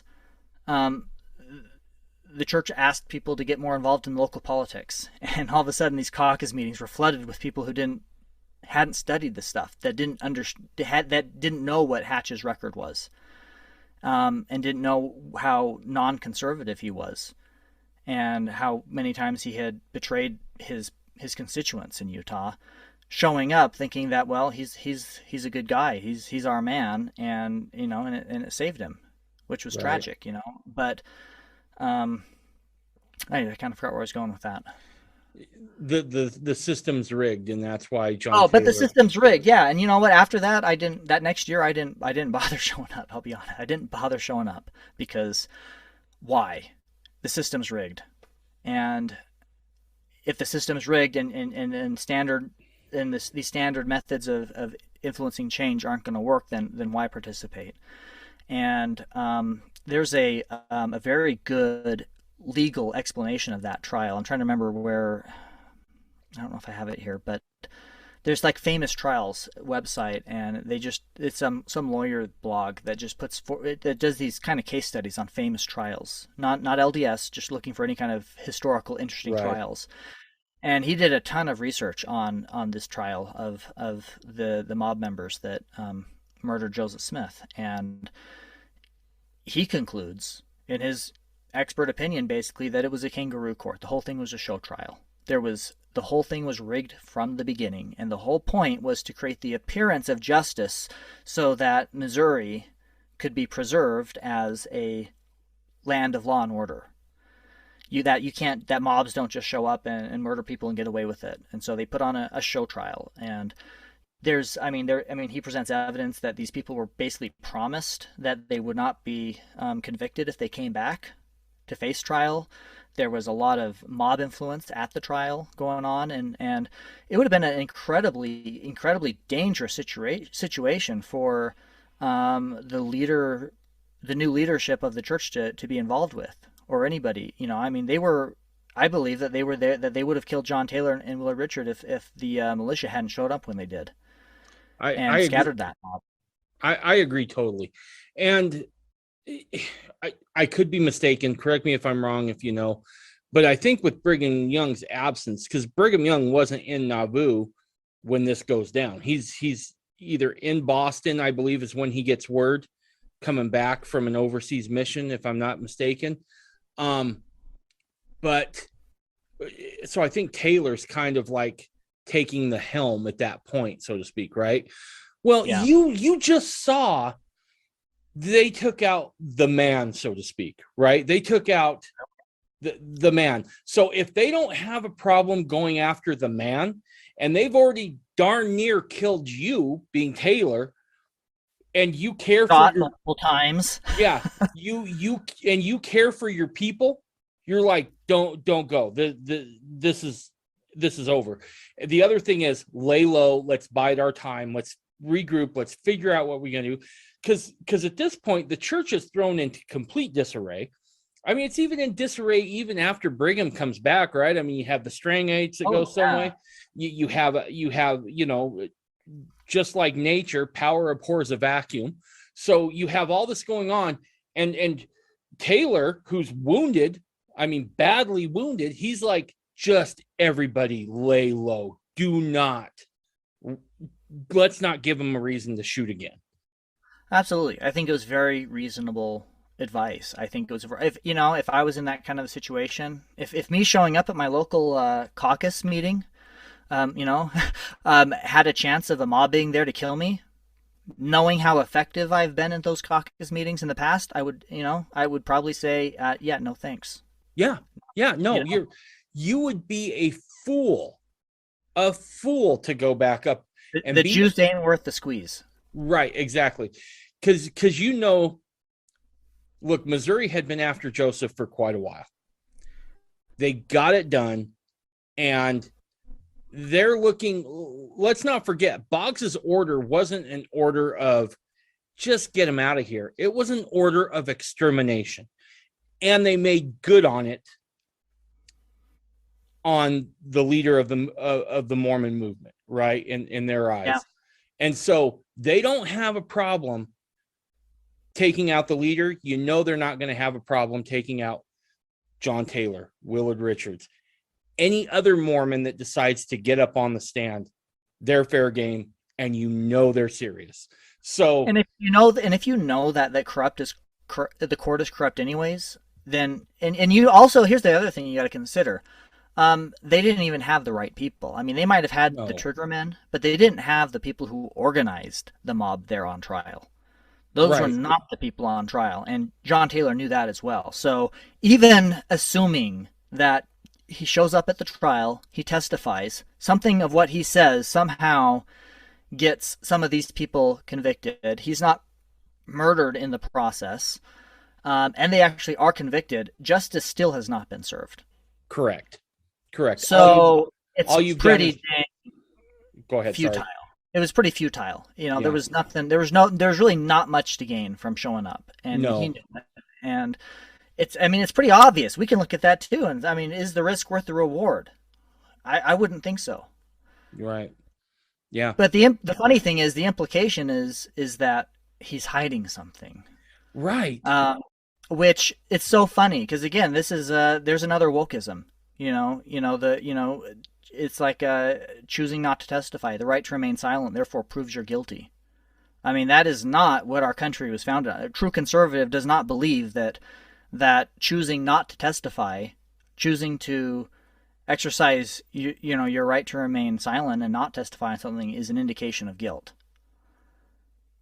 Right. No, I couldn't agree with you more. And yeah, and again, the way that Griffin portrays it, right? He doesn't ever look at any of this from both sides, so to speak, right? At least pretend like you're trying to see both sides of this thing, right? Like you're an honest seeker of truth. But again, he comes from the position of no, this is a done deal. Taylor did this. We just need to prove it. All right. Again, it speaks to the motive. It speaks to his motive was to undermine people's faith in the church. Right. And the church history. It's not really about finding the truth. It's about poisoning people against the church. Okay. One of the last ones I want to hit here is his assertion that none of the angles made sense for that. Let me phrase that. None of the angles add up with being able to, with the wounds that were inflicted. Yeah. What's your take on that? Well, again, we don't have enough evidence. We don't have the details to be able to prove any of that. He's got those 6 points, right? And he's going through and he's saying, this is in this case, in this scenario, he's got those 6 things, and this one is possible. This one's not plausible, not likely. I can't remember the word he uses. But here's the funny thing. On none of those does he actually say impossible. Right. He doesn't say that on any of them. He just asserts that within the framework of what he claims is forensic evidence, that his theory makes the most sense, and is the most plausible. But even if that is the most plausible, even if that were actually absolutely true, just because something is implausible doesn't make it impossible.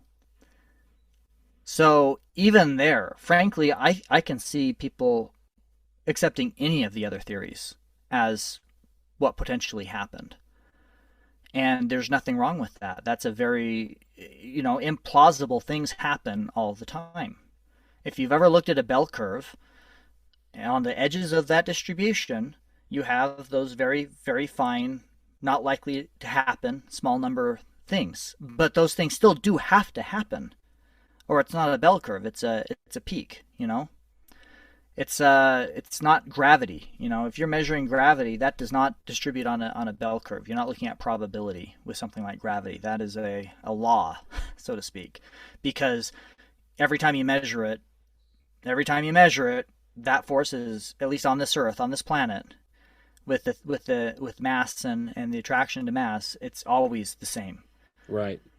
There is no distribution of probability there. But when we're dealing with things like, the trajectory of a bullet, a bullet goes through a door. Well, okay, what was that door made out of? What kind of wood? How thick was it? Was there a knot there, for goodness sake? Right. Yeah. All of those things are variables. And the reality is, without the active crime scene, like, yes, I absolutely believe that forensic evidence could prove exactly what happened if we could take a modern forensic team to that crime scene with the Carthage militia. If they had a modern forensic team with them and showed up at the exact same time, they could reconstruct every bullet. They could trace exactly what happened. But they didn't have that, and we now don't have the evidence. They didn't have the technology. We have the technology, but we don't have the evidence now. So I don't know. It's just absurd. It's just absurd to try to make a forensic evidence argument about what happened at this point. And regardless of what happens, everything is possible. Every theory presented, I think, could be true, including technically his. I think that's one of the most, personally, I think it's one of the most implausible for a lot of reasons, especially as presented in his film, that reenactment. To me, that reenactment was probably one of the most, even just based off of the evidence, the Right. forensic evidence. That's where I was going. That next, by the seemed way. to be Yeah. one of the most least likely scenarios in actuality. But regardless, even that one, we don't have enough evidence to be able to completely disprove that. And so it really kind of, again, comes down to, what do you want to believe? If you have a beef with the church and you're looking for an excuse to say sayonara and to justify walking away from that, then, hey, here's a reason. Yeah. But you don't need Justin Griffin to do that. Anti-Mormons have been around providing that opportunity for a long time. And ultimately, I don't really see that big of a difference between him and your regular anti-Mormon, because he's ultimately, I believe he's leading people away from Christ. Yep, I think so.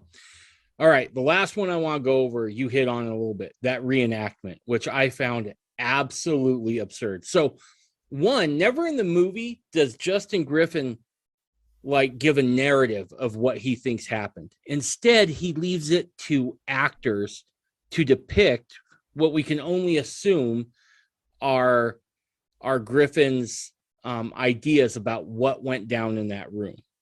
Yeah. And the first thing I find just totally implausible is Joseph goes out the door to confront the mob, to fire some shots. Yeah. Now, he's in the in his movie, it shows like he's gone for a good 10, 15 seconds, right? Oh yeah. which again strikes me as a little long, right? If you're going out there and you know you're outgunned, you're probably going to squeeze off a couple quick shots and then take cover again. But in that time, let's just say for argument's sake, he was gone that long. It shows John Taylor an attempted attack on Hyrum Smith. Now, from all historical evidence, Hyrum Smith stood about 6'1", 6'2", which was big for that time. John Taylor was significantly smaller. I did a little bit of looking. They figured he was about 5'9". Yeah. Now, it shows him wrestling around, and Taylor gets shot first. He gets shot in the leg. Yet, somehow, being wounded, being outmatched physically, he somehow manages to wrestle his way around Hyrum to where he puts the gun under his jaw and then shoots him. I don't know about you, but that idea seems absolutely preposterous. Yes, as presented, I would argue pretty much impossible. Right. That's not a, and I don't know where he stands on this now. I think maybe he's working on a new theory because I mean, I think possibly in response to some of these things that people have presented about him, he has realized that there are some flaws in the theory that his actors presented for him. And so I think he is possibly going back to the shot going in through the nose, out through the neck again or something. I don't know really. But regardless, as presented in that, there is just no way somebody shot in the leg and smaller stature is going to be able to wrestle a pistol underneath somebody else's neck at such an angle to fire a shot. And there's no reason to. There's absolutely no reason to. If you've got that pistol, you would take that shot if that's what you intended to do, and hit a more likely to cause death and injury location a heck of a lot sooner before you'd get it that close. Right. The only thing that would make sense if that's what he's trying to argue is that the shot went in through there and out through the nose would be more of a Hyrum trying to commit suicide, because you actually do see injuries like that happen where people try to commit suicide. They put a gun under their neck, under their chin, and pull the trigger thinking it's going to go through their brain, and instead it blasts out through their nose and they're horribly maimed and in terrible pain, but they don't die.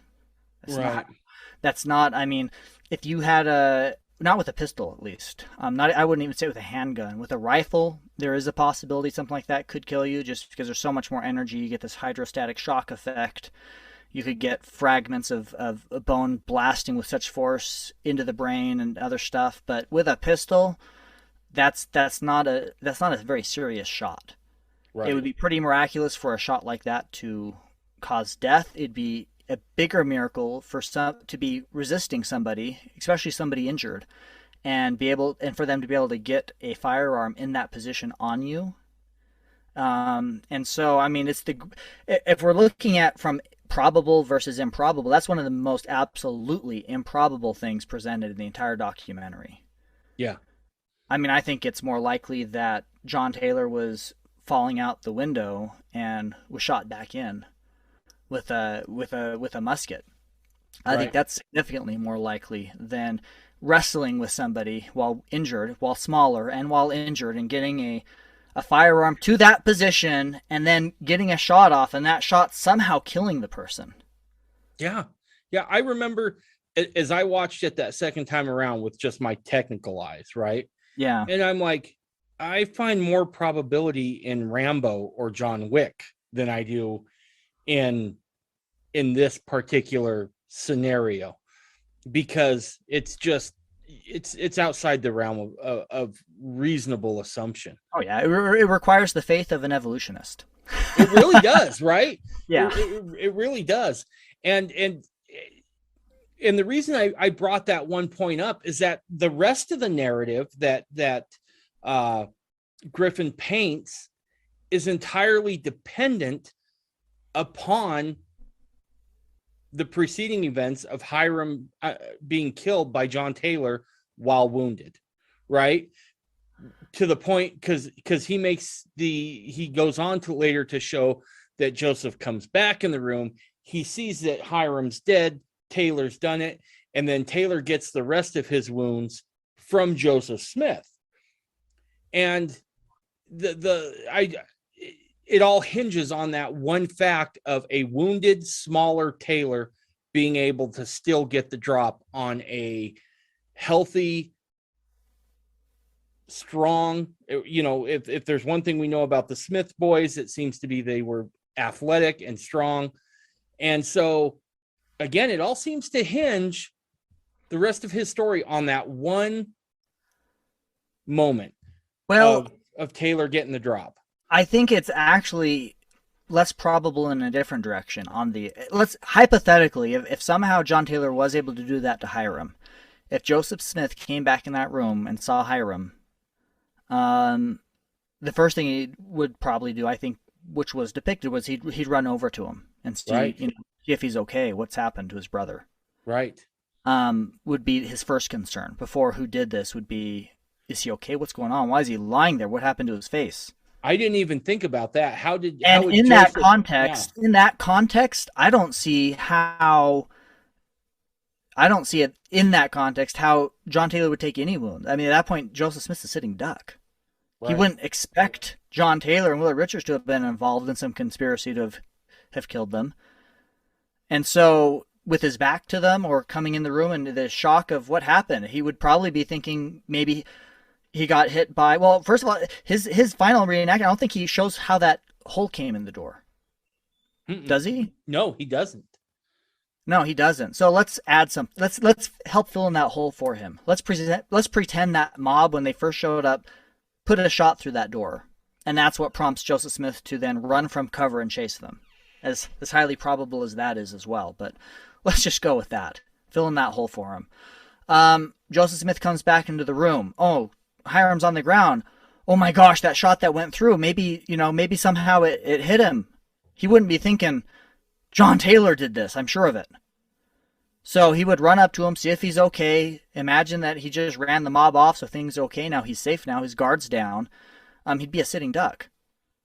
Right. I don't see how, from that situation, that John Taylor would take any more wounds. Right.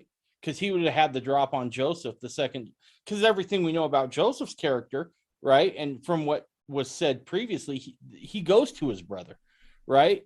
Yeah, and I think that would make sense for him to run to his brother and not suspect and think that somehow the mob must have shot him, the mob that just showed up that he shot back at. Here's the thing: would Joseph Smith have shot bullets at people, potentially killing them, potentially taking their life, if he didn't believe that him and his friend's life were at risk? No, he wouldn't have. No, so if he believes that their lives were at risk and he runs back into the room and finds Hyrum lying on the floor bleeding and possibly dead, then, well, it's pretty reasonable to assume the mob did it somehow. Right. And his first thoughts would be, is my brother okay? Not just, John Taylor must have done this, and now I better shoot him in revenge. Right. Or yeah, no. He wouldn't be aware. He'd be completely off guard. Yeah, that was something I hadn't even thought of as I watched it. But, yeah, so, yeah, I think... But in the it's such a realm of speculation. I mean, here's the thing: there's no evidence at all that John Taylor and Willard Richards were armed. No. Where's he? I mean, he's making stuff up to create a narrative where they're the murderers. He's making stuff up. Well, what's funny is I believe it's Dan Jones that was in there as well. Dan Jones hands Joseph Smith a pepper box musket, right? We know that that's true. And what's funny is that Justin Griffin makes this assertion. Well, we know that the pepper box gun that Joseph received from Dan Jones was sold to Dan Jones by John Taylor. So John Taylor probably bought another one. And that's the gun he speculates John Taylor uses. And I'm like, dude, I mean, you've done some mental gymnastics here to fill in holes that would astound even the best gymnast. Yeah. Exactly. So, but we've done almost 2 hours here, and I feel like we've done a real good job of picking this thing apart. Is there anything else you wanted to go over about this movie that Griffin's done? Well, I think in the future we're gonna see some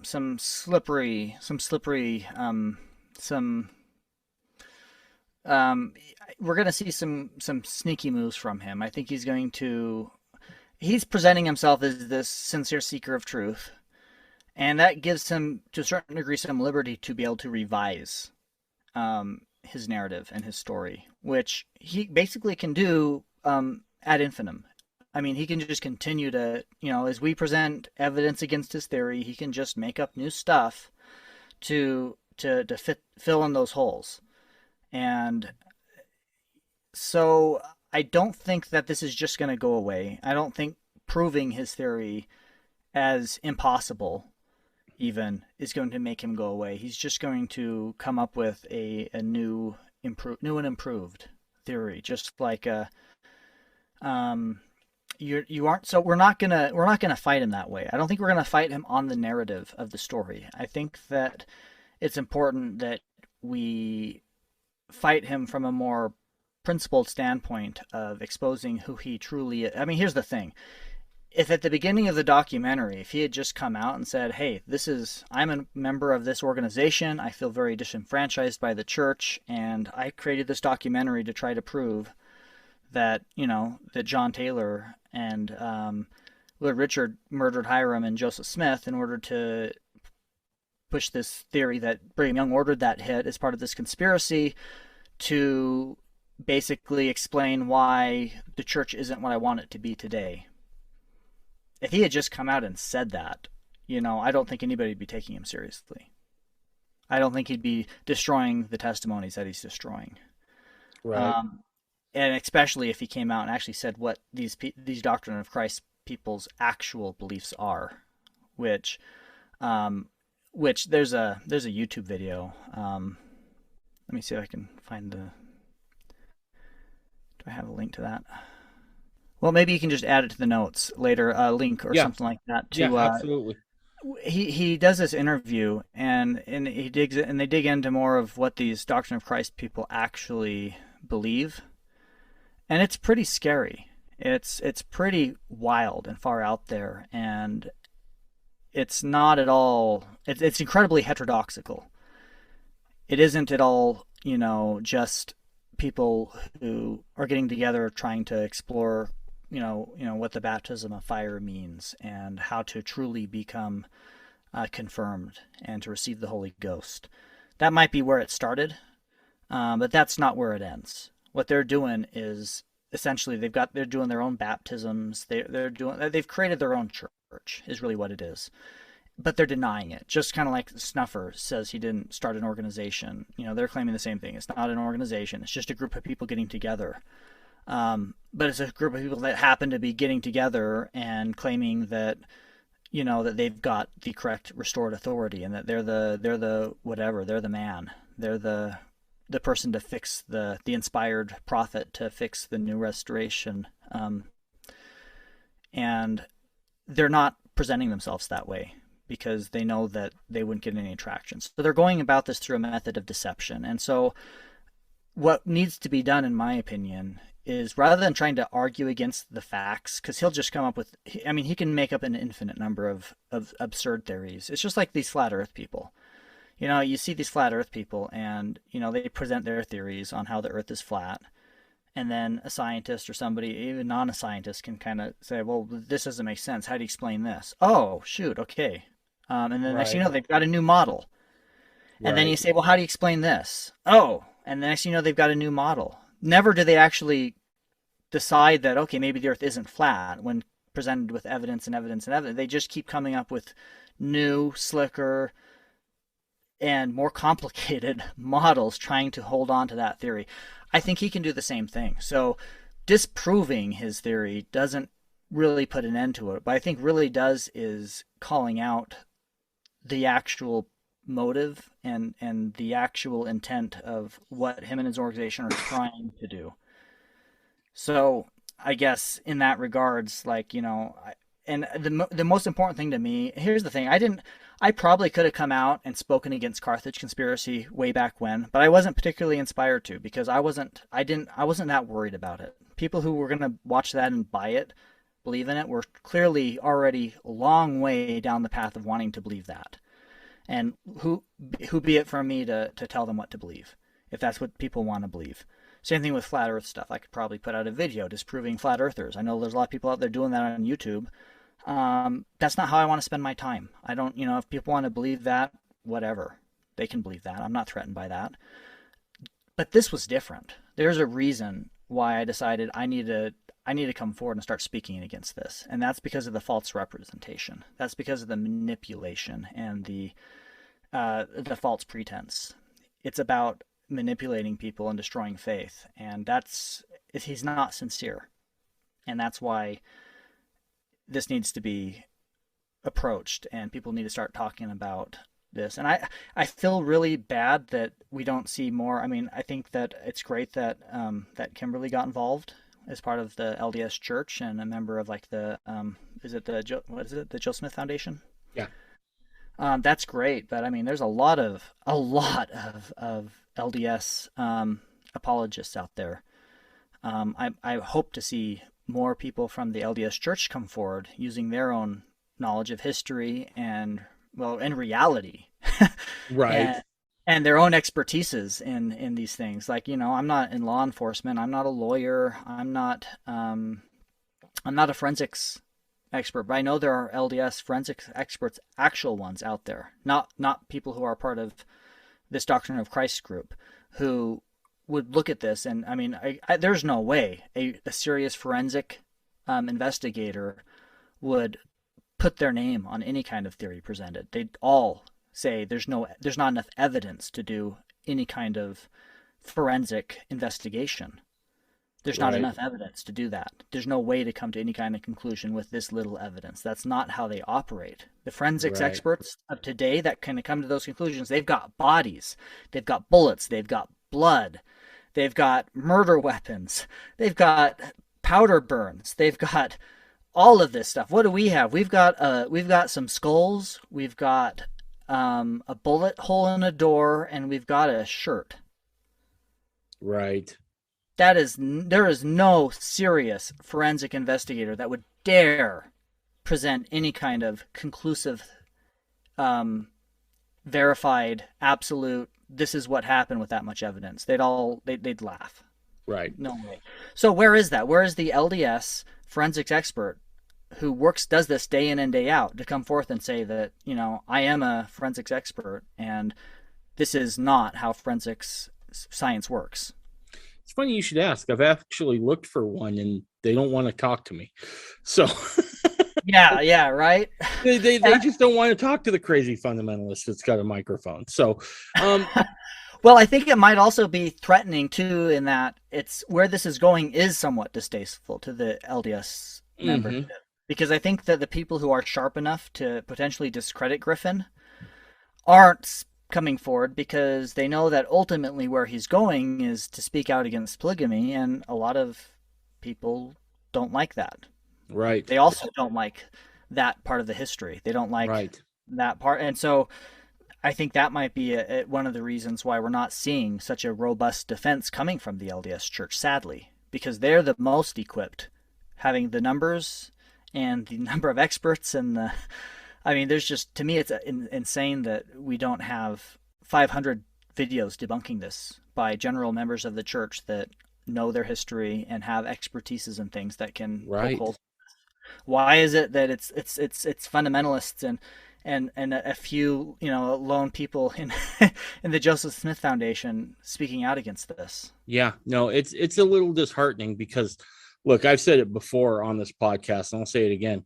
The reason I have folks like you on is because you're way smarter than I am at a lot of things. I'm a clown with a microphone, right? And it is disheartening that these subjects are having to be broached by someone like myself, right?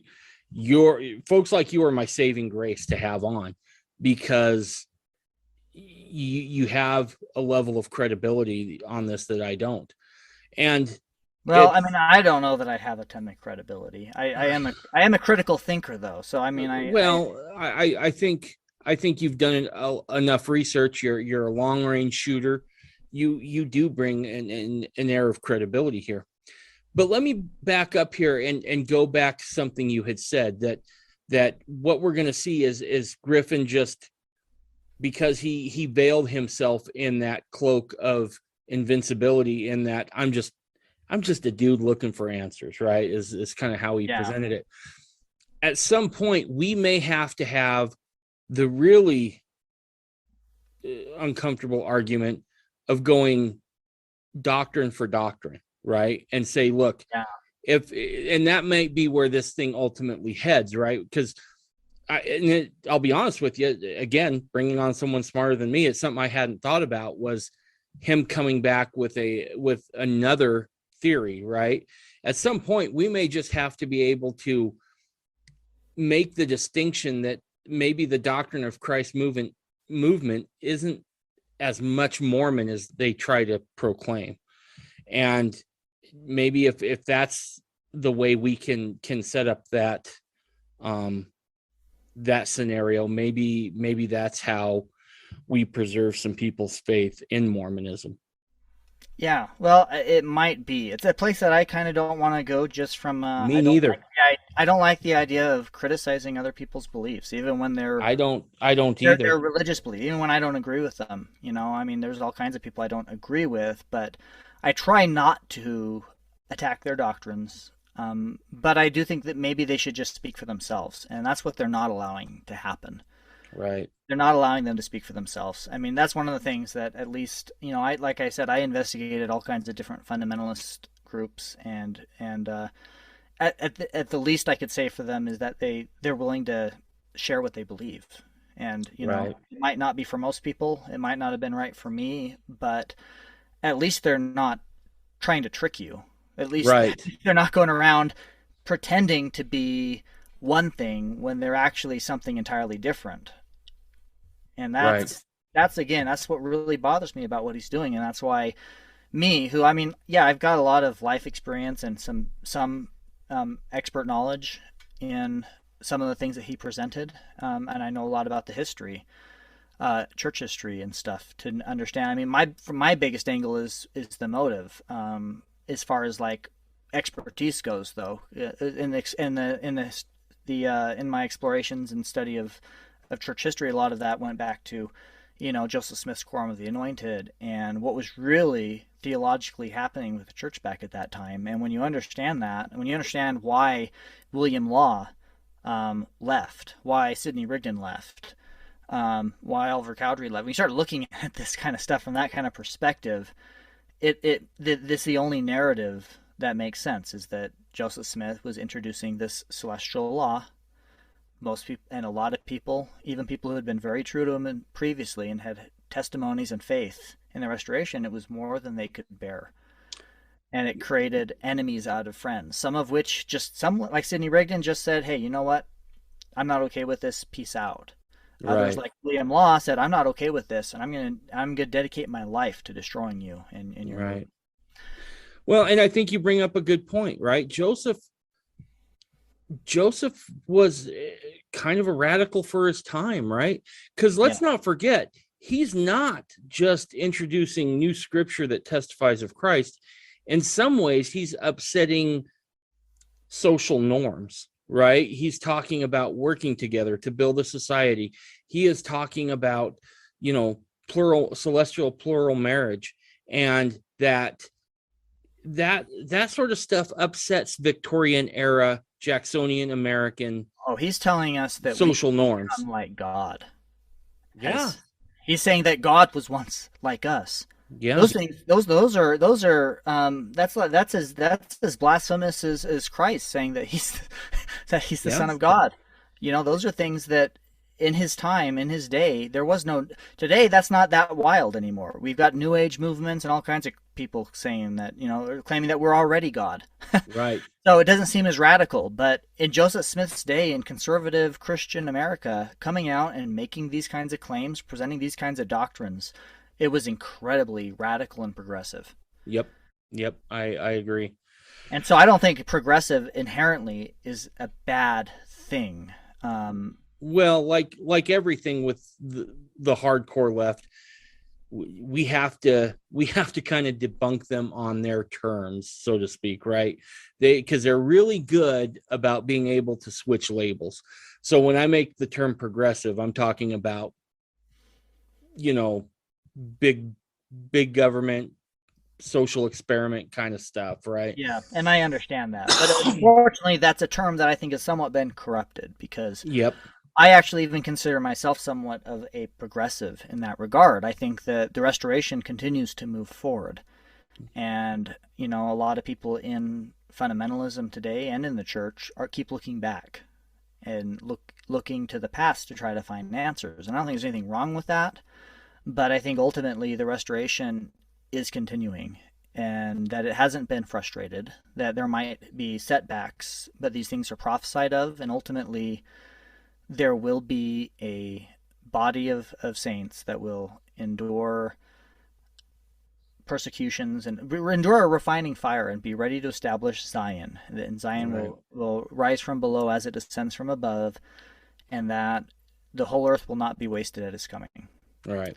And in order for that to happen, you got to trust that God's hands on that will, and certain things might look like setbacks, but I mean, I don't know. That was one of the biggest things to me was, I mean, I guess I could sum up my journey in this way. The Book of Mormon is probably the most precious book to me than any other that I've ever had. And I've read a lot of books. I'm a collector of a lot of books. But when I was first gained my first testimony of the Book of Mormon was when I was going to go on a mission, and I knew that this book would was teaching that was going to teach me how to bring people to Christ, and that's what its message was. And then when I was on my mission, I realized that no, this book is teaching me how to come to Christ. Right. This is a message for me. It's calling me to repentance. And then I got back from my mission and I realized this book isn't just calling me to repentance. This book is calling our country to repentance. It's calling Yep. our government to repentance. Yep. And then finally, I realized this book is calling our church to repentance. Yep. Yep. And that is my evolving testimony of the Book of Mormon. It's not replacing; it's added upon. It's a book that will teach you how to call people to repentance. It's a book that teaches you to repent. It's a book that tells us that our country is out of alignment and out of order with God's will and needs to repent. And then finally, that it teaches us that that our churches are corrupt and need to repent. Absolutely. I want to sum up in just this way, going back to the movie a little bit. I think if we looked at the quality of quote forensics that was done by Griffin, if we look at the quality of evidence, if we look at the fact that there's a lack of motive, his use of emotion to drive his narrative, and his showmanship in terms of how he puts it all together, versus the historical accounts that we have from Taylor, from Richards, from the mob members themselves who bragged about killing Joseph Smith and Hyrum Smith. I think the preponderance of evidence would land on the side of the historical account that we've had for quite a while, probably still holds water better than Griffin's account. Agree or disagree? You don't think that a mob would be willing to work with people that want to overthrow Joseph Smith to institute polygamy? I'm just saying. Yeah, no, I don't think they'd be down for that. So Well, you might have a point there. So yeah, I guess so. I mean, preponderance of the evidence, yeah.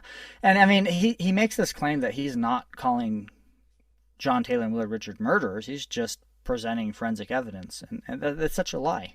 That's it such a is. lie. Yep. That is not true at all. If I were to say, hey, I happened to be over at, if this person died in Justin Griffin's neighborhood and I happened to be there and I said, hey, I saw this, and I start presenting some forensic evidence that all point to him,